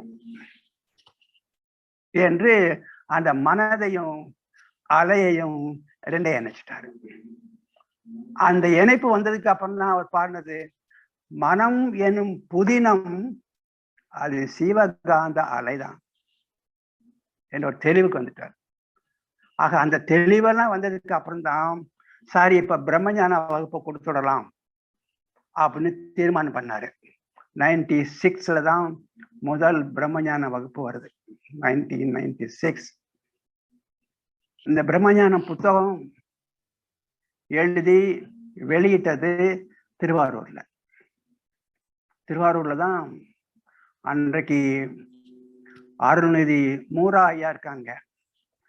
அவர் தான் முழுக்க முழுக்க அத்தனை ஏற்பாடு அத்தனை செலவுகளையும் அவரே செய்து இந்த புத்தகத்தை வெளியிடுறதுக்கு மிகப்பெரிய பிரம்மாண்டமான ஒரு ஏற்பாடு செய்தார் மூரா திருவாரூர்ல. அந்த புத்தகம் வெளியிட நாள் வந்து ஜனவரி 26 1996 ஜனவரி 26 96 அல்லது 97 அந்த ரெண்டு ஏதாச்சும் ஒன்று இருக்கணும். ஜனவரி 26ஆம் தேதி நான் இப்ப கல்லூரி முதல்வராக இருக்கிறேன். மகரிஷி 2 நாட்களுக்கு முன்னையே திருவாரூர் வந்துட்டாரு. மூரா வீட்டுல தான் தங்கியிருக்காரு, மாடியில தங்கியிருக்காரு, அவர் வீட்டு மாடியில தங்கியிருக்காரு. நான் வந்து அவர் கூட வந்திருக்கணும், மகரிஷி கூட நானும் திருவாரூர் வந்திருக்கணும். ஆனா ஜனவரி 26 வந்து ரிப்பப்ளிக் டே, குடியரசு தினம். அதனால கல்லூரியில முதல்வர் என்ற முறையில அந்த கொடியேற்று விழா நடக்கும். அதனால அத 26ஆம் தேதி காலையில தான் அந்த கொடியேற்றம் இருக்கும். அதை முடிச்சுட்டு தான் நான் திருவாரூருக்கு வர முடியும். அதனால மகரிஷிட்ட நான் சொன்னேன், சுவாமிஜி காலையில ஒரு 8 o'clock எல்லாம் கொடியேற்றம் நடந்துடும், ரிப்பப்ளிக் டே. அதை முடிச்சுட்டு நான் பரப்பிட்டு வந்துடுறேன். நான் ஈவினிங் தானே நம்ம ஃபங்க்ஷன் வச்சிருக்காங்க, அதனால இந்த ஃபங்க்ஷனுக்கு நான் திருவாரூருக்கு வந்துடுவேன், சஃபிஷியன்ட்லி ஏர்லியரா வந்துடுறேன் அப்படின்னு நான் சாமிகிட்ட சொல்லியாச்சு. சரி, ஜனவரி 26 இங்க பிளாக் ஹாஸ்டிங் முடிஞ்சது 8-8:30 மணிக்கு திருவாரூருக்கு ஒரு கார்ல வண்டியில பரப்பிடுறோம். பரப்பிட்டா திண்டுக்கல் தாண்டி திருச்சிக்கு போய்கிட்டு இருக்கும்போது திருச்சியில ஒரு அரசியல் கட்சி மகாநாடு, ஒரு அரசியல் கட்சியுடைய மகாநாடு, பெரிய மகாநாடு நடக்குது. அதனால எல்லா ரூட்டையும் மாத்தி ரோடெல்லாம் மாத்தி திண்டுக்கல்ல இருந்து திருச்சிக்குள்ளேயே போக முடியல. திருச்சிக்குள்ள போய் அப்புறம் தஞ்சாவூருக்கு போகணும் திருவாரூர் போறதுக்கு. அப்ப வண்டி இன்ச்சு பை இன்ச்சா மூவ் ஆகுது. சாமிஜிட்ட வர்றோம்னு சொல்லிட்டோமே, ஈவினிங் வர்றோம்னு சொல்லிட்டோமே, என்ன பண்றது இப்போ அப்படின்னு ஒரு சின்ன ஒரு தயக்கம் இருந்தாலும் சாமிஜி கைவிட மாட்டார். அதனால சாமிஜிட்டே சொல்லிடலாம், சாமிஜி இதுதான் சிச்சுவேஷன், எங்களை கொண்டு வந்து அங்க கூப்பிட்டுக்கங்க, நாங்க எவ்வளவோ முயற்சி பண்றோம், ஆனா அந்த அரசியல் மகாநாடு எங்க பார்த்தாலும் வண்டிகள் நிக்குது, இன்ச்சு பை இன்ச்சா மூவ் ஆகிட்டு இருக்கு, அதனால எங்களால ஒன்றும் பண்ண முடியாது, நீங்க எங்களை டயத்துக்கு கூப்பிட்டுக்கங்க அப்படின்னு சொல்லியாச்சு. வண்டி இன்ச்சு பை இன்ச்சா மூவ் ஆகி திருச்சி பக்கத்துல வரும்போதே ஈவினிங் ஆக போகுது, 2 மணி ஆயிடுச்சு, 2:30 மணி ஆயிடுச்சு. திருச்சியை விட்டு வெளியில வர்றதுக்கே டைம் ஆயிடுச்சு. தஞ்சாவூர் வரணும், தஞ்சாவூர் வந்து திருவாரூர் வரணும். திருவாரூர் வந்தா ஒரு கார் ரேஸ் மாதிரி தான், மீட்டிங் ஆரம்பிக்க போகுது, நம்ம என்ன போகலாம், மீட்டிங் ஆரம்பிக்கும் போது இன்னும் நம்ம போகலாம் அப்படின்னு மூரா அண்ட் சன்ஸ் வீட்டுல போய் அந்த அந்த வீட்டுல நான் அப்படியே லெக் எடுத்து உள்ள வைக்கிறேன். மேல சாமிஜி, ராமானுஜம் வந்தாச்சா அப்படின்னாரு.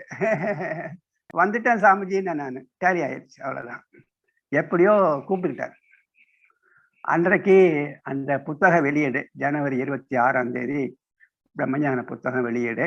சாமிஜி பேசுறாங்க. நான் ஒரு அறிமுக உரை, அந்த புத்தகத்தை பற்றிய ஒரு அறிமுக உரை மட்டும் நான் சொன்னேன். மறுநாளைக்கு மறுநாள் கும்பகோணத்துல முதல் பிரம்ம ஞானம். புத்தகம் வெளியிட்ட கையோட முதல் பிரம்மஞானம் கும்பகோணத்துல. நானும் கும்பகோணத்துக்கு போயிருக்கேன், சாமிஜி கூட தான் போறேன். டாக்டர் விருதகிரி வீட்டில் தான் தங்குறோம். கும்பகோணத்துல டாக்டர் விருதகிரி மகரிஷியினுடைய ஆத்மார்த்தமான ஒரு சீடர். அவர் வீட்டில் தான் தங்கியிருக்கிறோம். கும்பகோணம் ராயர் மஹால் அப்படின்னு ஒரு ஹோட்டல், பெரிய ஹால். அதுல ஃபர்ஸ்ட் பிரம்மஞான வகுப்பு மகரிஷி எடுக்கிறாங்க. 1000 பேர் உட்கார்ந்துட்டு இருக்காங்க. 1000 people attending தி பிரம்மஞானம். வரிசை ஒவ்வொரு வருஷத்துலயும் 100, அப்படி 10 வருஷம் உட்கார்ந்துட்டு இருக்காங்க. With all discipline. அப்போ முதல் பிரம்மஞானம் மகரிஷி எடுக்கிறாரு. அவ்வளவு மெய் மறந்து போடுறாங்க. இவருடைய அந்த முதல் பிரம்மஞான பாடலே அப்பதான் பிரபல்யம் ஆகுது. அப்பதான் அந்த பாடலை எழுதியிருக்காரு. அந்த பாடல், இறைவெளியே தன்னிருக்க சூழ்ந்தழுத்தும் ஆற்றல், இதன் திணிவு மடிப்பு விழ சுழலும் நுண் விண்ணாம். இந்த வரியில என்ன முக்கியம்னா, அவர் ஆரம்பிக்கிறது இறைவெளி. அந்த இறைவெளியே அந்த வரி முடியும் போதே துகள் வந்துருச்சு. எவ்வளவு சிம்பிளிஃபை பண்ணிட்டாரு பாருங்க பிலாசபிய. அந்த வரி முடிய துகள் வந்துருச்சு. ஒரே சென்டென்ஸ் தான். இறைவெளியே தன்னிருக்க சூழ்ந்தழுத்தும் ஆற்றல், இதன் திணிவு மடிப்பு விழ சுழலும் நுண் விண்ணாம். ஆக பெரிய பெரிய உபனிஷத்துக்கள், வேதாந்தங்கள், சைவ சித்தாந்தங்கள் எல்லாம் இருந்த போதும் ஒரே வரியில முடிச்சாரு பாருங்க. இந்த பக்கத்துல இறைவெளி, இந்த பக்கத்துல துகள், வீண் வந்துடுச்சு. மகரிஷிய பாடல்லாம் நீங்க பாத்தீங்கன்னா ஒரு அற்புதமான பேஸ்ல தான் அமைஞ்சிருக்கும். சில பாடல்கள்ல தத்துவத்துல ஆரம்பிப்பாரு, போக போக போக விஞ்ஞானத்துல முடிப்பாரு. அவர் ஆரம்பம் தத்துவமா இருக்கும், முடிவு விஞ்ஞானமா இருக்கும். சில பாடல்கள்ல ஆரம்பத்துல விஞ்ஞானத்துல ஆரம்பிப்பாரு, போக போக தத்துவத்துக்கு வந்துருவாரு. அவருக்கு கை வந்த கலை அது. இப்போ தத்துவத்துல ஆரம்பிச்சு விஞ்ஞானத்துக்கு வந்த பாடல் ஒரு சாம்பிள். ஆதி எனும் பரம் பொருள் மெய், தத்துவம். தத்துவத்துல ஆரம்பிக்கிறார், ஆதி எனும் பரம் பொருள் மெய், ஃபுல் ஸ்டாப், எழுச்சி பெற்று. அப்புறம் விஞ்ஞானம், அணுவென்ற உயிராகி, அணுக்கள், அணுவென்ற உயிராகி மோதி இணைந்து இயங்குகின்ற நிலைமைக்கு ஏற்ப மூலகங்கள் பலவாகி, கெமிஸ்ட்ரி. அணு வந்த போது பிசிக்ஸ், அடுத்து கெமிஸ்ட்ரி. பேதித்த அண்ட கோடிகளாய் ஆஸ்ட்ரானமி மற்றும் பிறப்பு இறப்பு இடை உணர்தல் இயக்கமாகி பயாலஜி. பிறப்பு இறப்பிடை உணர்தல் இயக்கமாகி கடைசியில நீதி நெறி உணர் மாந்தராகி. நீதியும் உணர்வும் மனித மாந்தருக்கு தான் உண்டு, விலங்குக்கு கிடையாது. விலங்குக்கு நீதிங்கிற கான்செப்டே விலங்குல இல்லை. அதனாலதான் நீதி நெறி உணர் மாந்தருக்கு தான் அது உண்டு. அதனால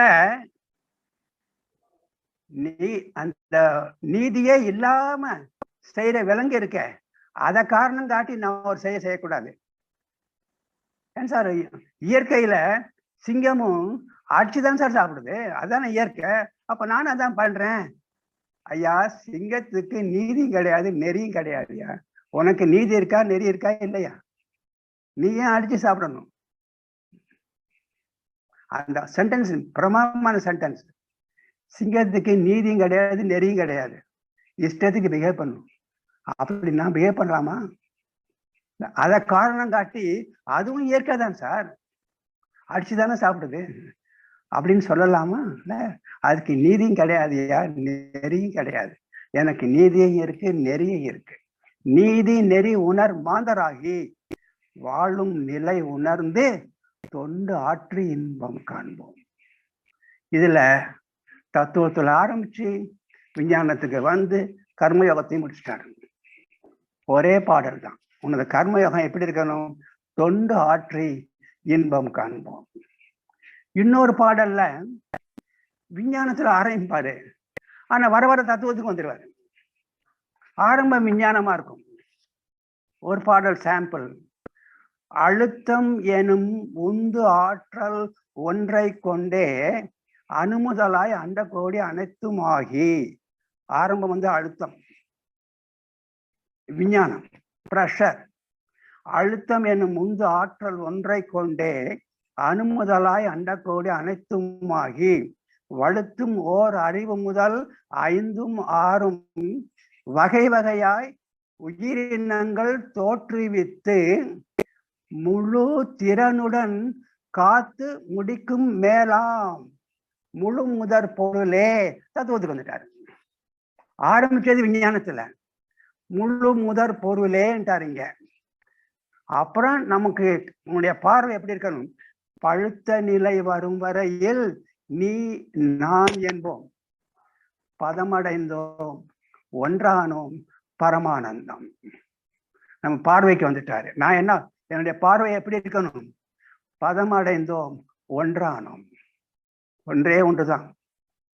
ஒன்றே ஒன்றிலிருந்து தான் நம்ம எல்லாருமே வர்றோம். ஒன்றே ஒன்றுதான்.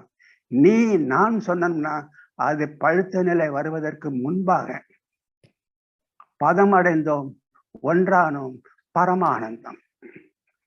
அதனாலதான் ஔவையார் சொல்வாரு, ஒன்றாக காண்பதே காட்சி. அவை பெருமாட்டி. ஒன்றாக காண்பதே காட்சி, புலன் ஐந்தும் வென்றான் தன் வீரமே வீரம். அடுத்தவனை போய் அடிச்சுட்டு வர்றது வீரம் இல்லை. உன்னுடைய புலன் அடக்கம் இருக்கிறதே, அதுதான் இப்போ உண்மையான வீரம். புலன் ஐந்தும் வென்றான் தன் வீரமே வீரம். அந்த அவை பாட்டியால் சொல்ல மாதிரிதான், பழுத்த நிலை வரும் வரையில் நீ நான் என்போம், பதமடைந்தோம், ஒன்றானோம், பரமானந்தம் என்று விஞ்ஞானத்தில் ஆரம்பிச்சு தத்துவத்துக்கு வருவாரு. மூன்றாவது வகை, விஞ்ஞானத்தையும் தத்துவத்தையும் மாறி மாறி சொல்லிட்டே போவாரு. மாறி மாறி மாறி மாறி சொல்லிட்டு போவார். ரெண்டையும் மாறி மாறி மாறி வந்துகிட்டே இருக்கும். அதுதான் பிரம்மஞான பாடல். ஆரம்பிக்கிறார் பாருங்க. இறைவெளியே, தத்துவ வார்த்தை, இறைவெளியே. அடுத்து விஞ்ஞானம், தண்ணி இருக்க, அது விஞ்ஞானம். கம்ப்ரசிவ், செல்ஃப் கம்ப்ரசிவ், அது விஞ்ஞானம். இறைவெளியே, தண்ணி இருக்க, சூழ்ந்து அழுத்தும் ஆற்றல், இதெல்லாம் விஞ்ஞானம். இதன் திணிவு மடிப்பு விழ சுழலும் நுண்விண்ணாம். அப்புறம் நிறைவெளியில் ஆரம்பம் தத்துவம். மறுபடியும் தத்துவத்தில் ஆரம்பிக்கிறாரு. நிறைவெளியில் விண் சுழல நெருக்குகின்ற உரசல் நிலைவெளியில் தத்துவம். நிலைவெளியில் எழுப்புகின்ற நேர் அலைகள் காந்தமாம். அலைகள் வந்து விஞ்ஞானம். மாறி மாறி மாறி வருது பாருங்க. மறைபொருளாம் காந்தம் தன் மாத்திரைகள் ஐவகை மலைக்காதீர் விண் கூட்டே மாபூதம் ஐந்துமாம். லாஸ்ட் வரிதான் பிரமாதம். முறையாய காந்த அலை மனமாம் உயிர் உடல்களில். எது நமது மனமாக வருகிறது? முறையாய் அக்காந்த அலை மனமாம் உயிர் உடல்களில். உடல் இருக்கும், ஆனா உயிர் இல்லைன்னா மனம் இல்லை. உயிர் உடல்களில். நான் ஒரு பாத்திரத்தை எடுத்திருக்கிறேன். பாத்திரத்துக்கு ஒரு உடல் இருக்கு. டிஃபன் கேரியருக்கு ஒரு உடல் இருக்கு, ஆனா அதுல உயிர் இல்லை. ஆனா டிஃபன் கேரியருக்கு மனம் இல்லை. ரெண்டு இருக்கணும். உயிர், உடல் இருக்கணும், உயிர் இருக்கணும். என்ன வார்த்தை அற்புதமா விழுந்திருக்கு பாருங்க. முறையாய் அக்காந்த அலை மனமாம் உயிர் உடல்களில் மதி உயர்ந்து இவ்வுண்மை பெற மாபிரம்ம ஞானமாம். ஆக அந்த பிரம்ம ஞானத்தில், மதி உயர்ந்து பெறுகிற பிரம்ம ஞானத்தில் பேசப்படுகிற ஒரு உண்மை, மனம் என்பது காந்த அலை. முறையாய காந்த அலை மனமாம் உயிர் உடல்களில். ஆக எங்கே உயிர் இருக்கிறதோ அங்கதான் மனம் இருக்கும். உடல் மட்டும் இருந்தா போதாது.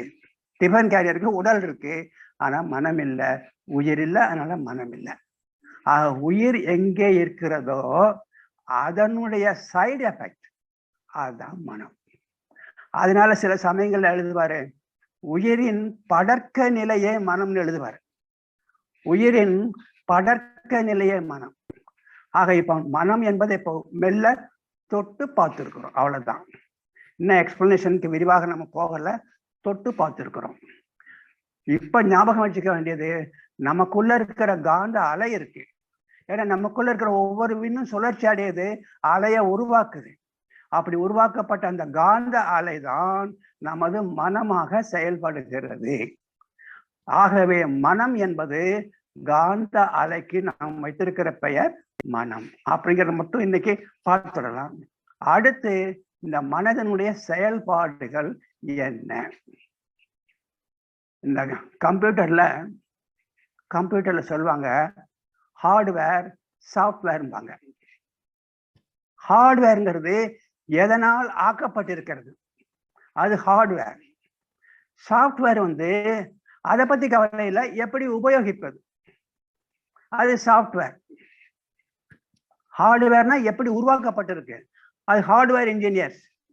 அவங்க அதை பற்றி கவலைப்படாம யூஸ் பண்றாங்களே, அவங்களாம் சாஃப்ட்வேர் பீப்புள், அதை யூஸ் பண்றாங்க. இப்ப நம்ம மனதனுடைய ஹார்ட்வேர் தான் பார்த்துருக்கிறோம். மனம் எப்படிப்பட்டது? மனம் ஒரு காந்த அலை தொகுப்பு.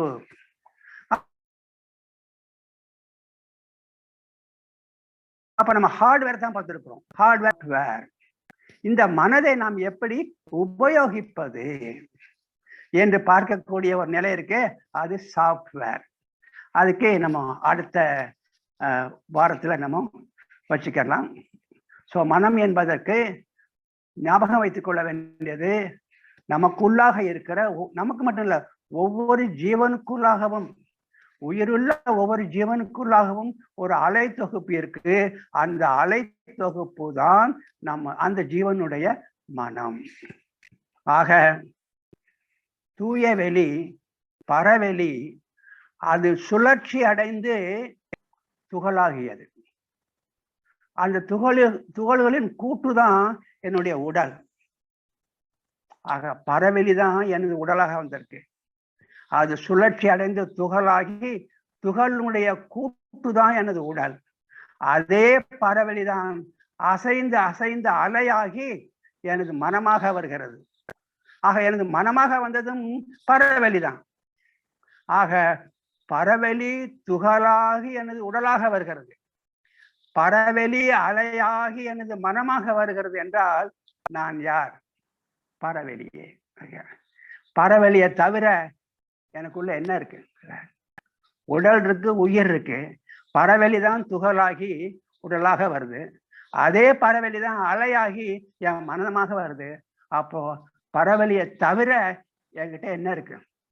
இல்ல, முழுக்க முழுக்க அந்த தூய வெளியே, சுத்த வெளியினுடைய அம்சமே நான் என்ற ஒரு நிலைப்பாடை மட்டும் நம்ம ஞாபகம் வச்சுக்கிறணும்.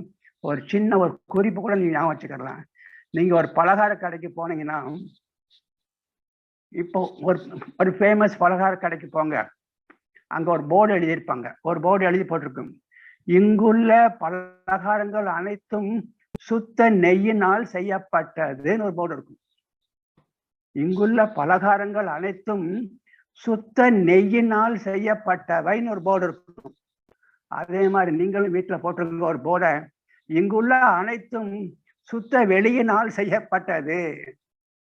தத்துவம் முடிந்தது. அங்க இங்குள்ள அனைத்தும் சுத்த வெளியினால் செய்யப்பட்டவை அப்படின்னா அதுக்கு மேல தத்துவமே கிடையாது. வேதாந்தம், சைவ சித்தாந்தம், சித்தர்கள் எல்லாம் அதுக்குள்ள அடக்கமாயிடுச்சு. ஆக ஒரு வழியில ஒரே ஒரு வரிதான், ஒரு முக்கால் வரிதான் கூட, இங்குள்ள அனைத்தும் சுத்த வெளியில், சுத்த வெளியினால் செய்யப்பட்டவை. இதை மட்டும் ஞாபகம் வச்சுக்கிறோம். அடுத்த வாரத்துல சாஃப்ட்வேர் ஆஃப் த மைண்ட். இன்னைக்கு பார்த்தது மைண்ட் எதனால செய்யப்பட்டது? It is of magnetic waves. அதை எப்படி உபயோகிப்பது? சாஃப்ட்வேர். அது அடுத்த வாரம் பார்க்கலாம். ரொம்ப மகிழ்ச்சி உங்க கூட சில விஷயங்களை பகிர்ந்து கொண்டதற்கு. எனக்கு நேரம் கிடைத்தமைக்கும், நீங்களும் இதை கேட்கறதுக்காக இதனோட இணைந்தமைக்கும், எல்லாவற்றுக்கும் எல்லாத்தையும் இணைத்த இறைமதன் அவர்களுக்கும் எனது வணக்கமும் வாழ்த்தும். வாழ்க வையகம், வாழ்க வளமுடன். ஏதாச்சும் கேள்வி பதில் இருந்தால் கொஞ்ச நேரம் டிஸ்கஸ் பண்ணலாம். வாழ்க வளமுடன் ஐயா, வாழ்க வளமுடன். ஐயா, நீங்க பேசுறப்ப நாங்க ஆக்சுவலா இங்கேயே இருக்கிறது இல்லை. உங்க கூடயே அந்த காலத்துல நீங்க மகரிஷி போய் பார்த்தது, நீங்க மகரிஷி கூட உணர்ந்த அனுபவங்கள் எல்லாமே இப்போ நீங்க எங்களோட உணர்வுக்குள்ளேயும் அதை இறக்கிட்டே இருக்கீங்க. வாழ்க வளமுடன். மகரிஷி ஆக்சுவலா நானும் பார்த்தது இல்லைங்கய்யா. ஆனா அந்த அதுல சில நாள் அந்த ஏக்கங்கள் இருக்கும். ஆனா அது இந்த உரையில எல்லாம் அது அப்படியே கரைஞ்சிட்டு இருக்கிறத என்னால உணர முடியுது. ரொம்ப ரொம்ப ரொம்ப ரொம்ப நன்றிங்கய்யா. ரொம்ப நன்றி, ரொம்ப நன்றி. நாங்க அப்ப இருந்தால் கூட இப்படி இந்த அளவுக்கெல்லாம் எங்களால அதைய தெரிஞ்சிருக்க முடியுமாங்கிறது தெரியல. ரொம்ப நன்றிங்கய்யா. ஒரு உணர்வுரைன்னு தான் சொல்லணும் இதைய. மகிழ்ச்சி, மகிழ்ச்சிங்க, ரொம்ப மகிழ்ச்சி, மகிழ்ச்சிங்க. ரொம்ப நன்றி. நண்பர்களே, இதுக்கு நான் விளக்கம் கொடுக்க வேண்டியதில்லை. ஐயாவோட இதுக்கு நான் விளக்கம் சொல்ல வேண்டியதில்லை. ஆனா தொகுப்புக்காக நான் அடிக்கடி சொல்வதுண்டு, மகரிஷி அவர்கள் தத்துவம் எப்படின்னா, போன முறையே சொன்னேன்னு நினைக்கிறேன். மகரிஷி கிட்ட வந்து பயிற்சி எடுத்த பள்ளிக்கூடம் போகாத பாட்டி நியூட்டனோட லாவை திருப்பி போட்டுட்டு போயிருன்னு சொல்லுவேன். அதுவும் ஐயா. Very good, very good. ஆமாங்க. இது எந்த அளவுக்கு ஒரு உயர்வு! எவ்வளவு படிச்ச உலக மகான்கள், உலக விஞ்ஞானிகளுடைய தத்துவத்தை ஒரு மகானுடைய சீடன் எப்படி அதை மாற்ற முடியும், மாற்றி சொல்ல முடியும் அப்படிங்கிறத இவ்வளவு நாள் நம்ம அப்படி சொல்லிட்டு இருந்தோம். ஆனா அதுக்கான ப்ரூஃப், இப்போ நமக்கு ஒரு ஸ்ட்ராங் ஒரு எவிடன்ஸ் கிடைக்கணும் இல்லையா? இவ்வளவு நாள் அந்த எவிடன்ஸ் இல்லாம நான் சொல்லிட்டு இருந்தேன். ஆனா இன்னைக்கு வந்து ஐயா அந்த எவிடன்ஸ் கொடுத்துருக்காங்க. ஆக்சுவலா நியூட்டனோட ஒரிஜினல் ரிசர்ச்ல இருந்து அந்த எவிடன்ஸ் எடுக்கணும்னா, எனக்கு தெரிஞ்சு இப்ப இருக்கிற காலகட்டத்துல ஐயாவை தவிர வேற யாராச்சும் சொல்ல முடியுமானா எனக்கு தெரியல. என் அறிவு கெட்டி நான் சொல்றேன். அதனால உண்மையாலுமே ஐயா வந்து ஒரு மிகப்பெரிய வேதாத்திரிய பொக்கிஷம் தான். அதுல மாற்று கருத்தே இல்லை. எப்படி பிரம்மஞானம் தொடங்குச்சு அப்படியே கண்ணு முன்னாடி கொண்டாந்து காமிச்சிட்டாரு. பிரம்மஞானம் மகரிஷி எப்படி தொடங்கினாங்க, அந்த கமிட்டியோட ப்ராசஸ் எப்படி போச்சு அப்படியெல்லாம் இனி நம்ம வாழ்க்கையில நம்ம உயிருள்ள வரை அது மறக்காது. அவ்வளவு ஒரு அற்புதமா கண் முன்னாடி கொண்டாந்து காமிச்சிருக்காங்க. ஐயா, அவங்களுக்கு இதுக்கு எத்தனை கோடி நன்றி சொன்னாலும் தகும். கடைசியா ஒண்ணே ஒண்ணு சொன்னாங்க, அதை சொல்லி நான் முடிக்க விரும்புறேன். இங்குள்ள அனைத்தும் சுத்த வெளியினால் செய்யப்பட்டதுன்னு முடிச்சாங்க. அது வந்து இதுவுமே மறக்காது. இது நம்ம எல்லார் வீட்லயும் போர்டா வைக்க வேண்டிய ஒரு விஷயம். எங்க நம்ம கடையை பார்த்தாலும் இது நிச்சயமா நமக்கு ஞாபகம் வரும். எவ்வளவு பெரிய பிலாசபி இப்படி தூக்கி போட்டாரு. அதை மகரிஷியே வியந்து பார்ப்பாரு.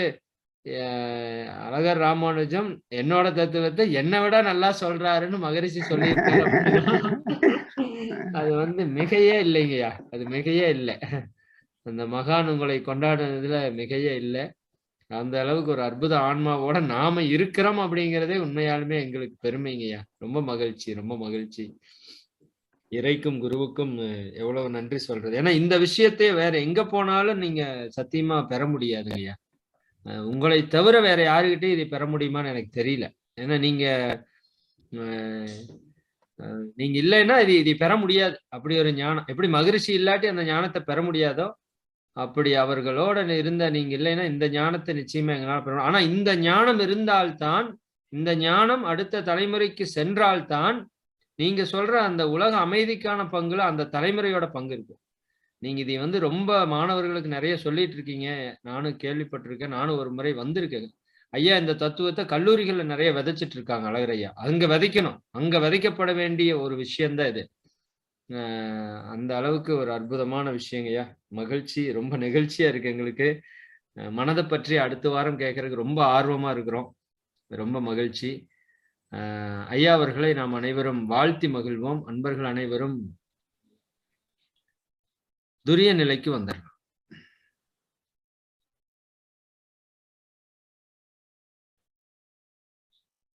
வாழ்க. இன்றைய தினம் வேதாத்திரிய ஞானம் என்கின்ற தலைப்பினுடைய 2ஆம் பகுதியாக நியூட்டனுடைய தத்துவத்திலிருந்து அருட்தந்தை அவர்களுடைய தத்துவம் எவ்வளவு ஆழமான உண்மையானது, கூடவே மகரிஷி அவர்களுடைய மேன்மையையும் விவேகானந்தர் சொல்வார் இல்லையா, ஒரு மனிதன் நீ சரியா இருந்தீன்னா உலகமே எதிர்த்து வந்தாலும் நீ பயப்பட வேண்டியதில்லை அப்படிங்கிற மாதிரி உலகம் முழுக்க 800 கோடி ஒரு கருத்தில் இருக்கு. ஒற்றை மனிதர் அந்த ஆன்ம உணர்வுல பெற்ற ஒற்றை கருத்தை எவ்வளவு ஸ்ட்ராங்கா வச்சிருக்கிறாங்க, அது எவ்வளவு ப்ரூவன் ஆயிட்டு இருக்கு, அதனுடைய சக்தி என்ன, பலம் என்ன.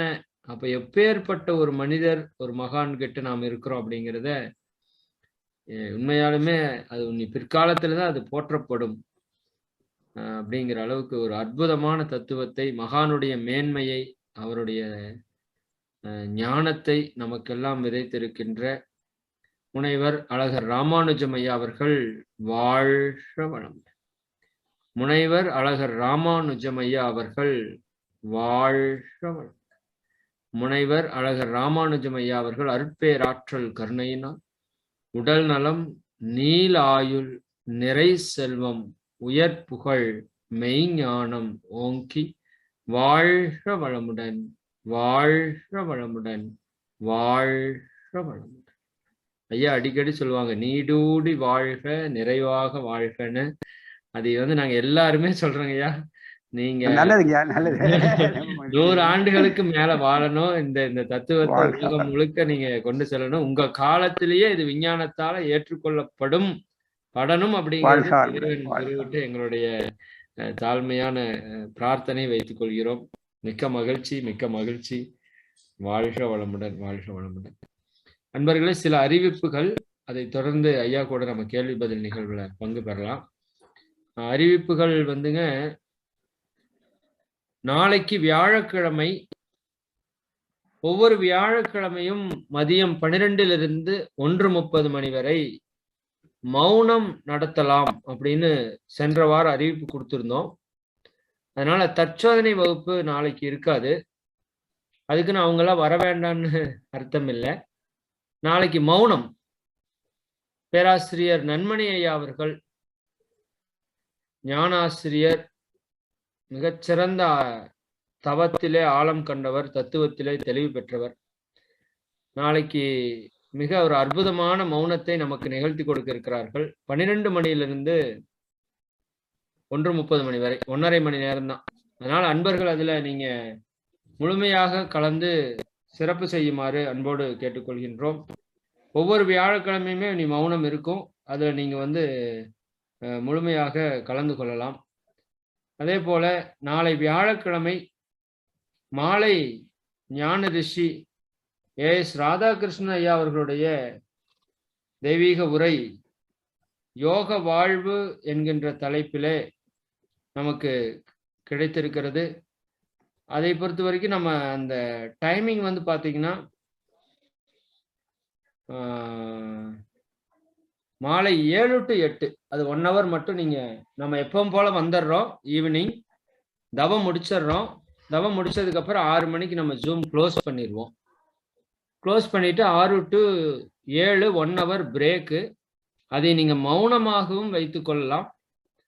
அதே சமயம் தியானத்திலிருந்து விழிப்புணர்வோடு செயல்படக்கூடிய நேரமாகவும் வைத்துக் கொள்ளலாம்.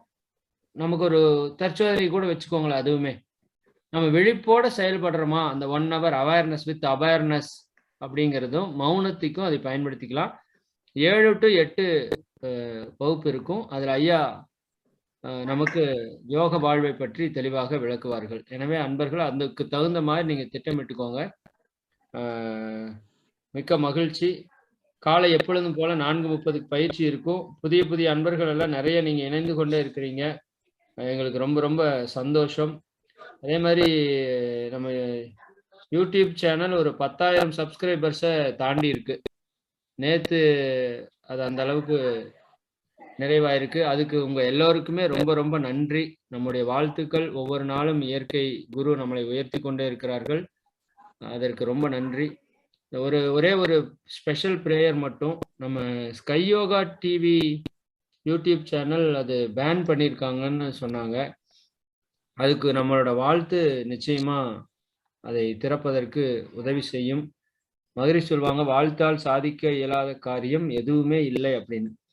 அப்ப இது ஒரு நல்ல விஷயம். மகரிஷி அவர்கள் துவங்கிய ஆழியாரிலிருந்து நடத்தப்பட்டு கொண்டிருந்த sky yoga TV YouTube channel ஏதோ சில நபர்களால் அது பேன் ஆயிருக்கு. ஏதோ ஒரு நல்லதுக்காகத்தான் இயற்கை நடத்துது. அது விரைவில் ஓப்பன் ஆகணும். அதுல ஆயிரக்கணக்கான உரைகள் இருக்கும். நம்ம இந்த கொரோனா டைம்ல பேசினது, பல ஆசிரியர்களுடைய பேராசிரியருடைய உரையெல்லாம் இருக்கும். அனுபவ உரைகள் நிறைய இருக்கு. நிறைய அனுபவ உரைகள் இருக்கு. அதுக்கு நம்ம ரீஒர்க் பண்ணணும்னா கொஞ்சம் நஞ்சம் ஒர்க் பண்ண முடியாதுங்க. பல பேர் பல 100, 1000 மணி நேரம் ஒர்க் பண்ணணும். அவ்வளவு விஷயம் அதுல இருக்கு. அதனால நம்ம எல்லாருடைய பிரேயர் ஒட்டுமொத்தமா இந்த நேரத்துல ஒரு முறை செய்யறது நம்ம குருவுக்கு நாம செய்யக்கூடிய கடமை. அனைவரும் துரியத்துக்கு வந்துடலாம். Sky yoga TV YouTube channel வாழ்க வளமுடன். Sky yoga TV YouTube channel வாழ்க வளமுடன். Sky yoga TV YouTube channel விரைவில் திறக்கப்பட்டு உலக மக்கள் அனைவருக்கும் ஆன்ம ஞானத்தை வழங்க வேண்டும் என்று வாழ்த்தி மகிழ்வோம். வாழ்க வளமுடன், வாழ்க வளமுடன், வாழ்க வளமுடன். அது டோட்டலா ஏதோ டெலீட் பண்ணிட்ட மாதிரி மெசேஜ் கேள்விப்பட்டோம். உங்கள யாருக்காவது அது எப்படி ரெக்கவர் பண்றதுன்னு தெரிஞ்சா நீங்க அந்த செய்தியை ஆழியார் சக்திகுமார் வேலையா இல்லாட்டி கிருஷ்ணமுரளி ஈஸ்வரையா அவங்ககிட்ட கொஞ்சம் ஷேர் பண்ணிக்கோங்க. தயவு செஞ்சு எல்லாருமே கொஞ்சம் ப்ரே பண்ணுங்க. இதுக்காக வாழ்த்துங்க. சீக்கிரம் அது ஓப்பன் ஆகணும். மகிழ்ச்சி மகிழ்ச்சி. இப்போ பிரம்மஞான கவி உலக நல வாழ்த்து பாடிடுவோம். ஹேண்ட் ரைஸ் பண்ணியிருக்கீங்க. உங்களை யார் பாடுவாங்கன்னு தெரியல. சரி, ரிஷி பாபா அவங்க ரெகுலரா பாடுறவங்க, அதனால அவங்கள கூப்பிடுறோம். ஐயா வாழ்க வளமுடன். ஐயா வாழ்க வளமுடன்மா. பிரம்மஞான கவி பாடலாங்களா? பாடலாங்க ஐயா. சரிம்மா. வாழ்க வையகம், வாழ்க வையகம், வாழ்க வளமுடன். குரு வாழ்க, குருவே துணை. பிரம்மஞான பாடல். இறைவெளியே தன்னிருக்க சூழ்ந்தழுத்தும் மாற்றல், சூழ்ந்தழுத்தும் மாற்றல். இதன் திணிவு மடிப்பு விழ சுழலும் நுண் விண்ணாம். இதன் திணிவு மடிப்பு விழ சுழலும் நுண் விண்ணாம். நிறைவெளியில் விண் சுழல நெருக்குகின்ற உரசல், நெருக்குகின்ற உரசல். நிலைவெளியில் எழுப்புகின்ற நேரலைகள் காந்தமாம், நேரலைகள் காந்தமாம். மறைபொருளாம் காந்தம் தன்மாத்திரைகள் ஐவகை, தன்மாத்திரைகள் ஐவகை. மலைக்காதீர்வின் கூட்டம் மாபூதம் ஐந்துமாம், மலைக்காதீர்வின் கூட்டம் மாபூதம் ஐந்துமாம். முறையாய் அக்காந்த அலை மனமாமுயிர் உடல்களில், மனமாமுயிர் உடல்களில் மதி உயர்ந்து உண்மை பெற மா பிரம்ம ஞானமாம். மதி உயர்ந்து உண்மை பெற மா பிரம்ம ஞானமாம், மா பிரம்ம ஞானமாம். வாழ்க வளமுடன் ஐயா. எனக்கு சுவாமிஜியோடவே கலந்த பாடல்ங்க, அதில் கொஞ்சம் எமோஷனல் ஆயிட்டேங்க, மன்னிச்சிருங்க. மகிழ்ச்சிமா, மகிழ்ச்சி. உங்களுடைய உணர்வு எல்லாருக்கிட்டையும் பரவுச்சு. குறிப்பா ஐயா அதற்கான விளக்கம் கொடுத்தாங்க பாத்தீங்களா? அது இன்னும் அதைய ஒரு படி மேல கொண்டு போயிருச்சு. நான் ஒரு நாளைக்கு ஒரு பாடல் பாடிட்டு பிரம்மஞான கவி வாரத்துல ஒரு நாள் பாடலாம்னு நினைச்சிட்டு இருந்தேன். ஆனா ஐயாவோட விளக்கம் கேட்டதுக்கு அப்புறம் இது நிச்சயமா நம்ம டெய்லியும் பாடியே ஆகணுங்கிற ஒரு உணர்வுக்கு வந்திருக்கிறோம். நிச்சயமா பண்ணுவோம். இதுதான் அனுபவத்துல சொல்லணும்னு இருந்த விஷயங்க. அதாவது எமோஷனல் ஆயிடுச்சுங்க. தவறு இல்லம்மா. உணர்வுதான். வாழ்க வளமுடன். வாழ்க வளமுடன் ஐயா. இறை ஹேமமாலினி அம்மா அவர்கள் உலக நல வாழ்த்து. வாழ்க வளமுடன் ஐயா, வாழ்க வளமுடன். உலகமெல்லாம் பருவமழை ஒத்தபடி பெய்யட்டும், உழவரெல்லாம் தானியத்தை உவப்புடனே பெருக்கட்டும், பல தொழில்கள் புரிகின்ற பாட்டாளி உயரட்டும், பகுத்துணர்வில் தொகுத்துணர்வு பண்பாட்டை உயர்த்தட்டும், கலகங்கள் போட்டி பகை கடந்தாட்சி நடக்கட்டும், கல்லாமை கடன் வறுமை கலங்கங்கள் மறையட்டும், நலவாழ்வை அளிக்கும் ஞானம் ஒளி வீசட்டும், நம் கடமை அறவாழ்வில் நாட்டத்தே சிறக்கட்டும், நம் கடமை அறவாழ்வில் நாட்டத்தே சிறக்கட்டும். வாழ்க வையகம், வாழ்க வையகம், வாழ்க வளமுடன். வாழ்க வளமுடன் ஐயா. நன்றி. வாழ்க வளமுடன். மிக்க நன்றி ஐயா. வாழ்க வளமுடன்.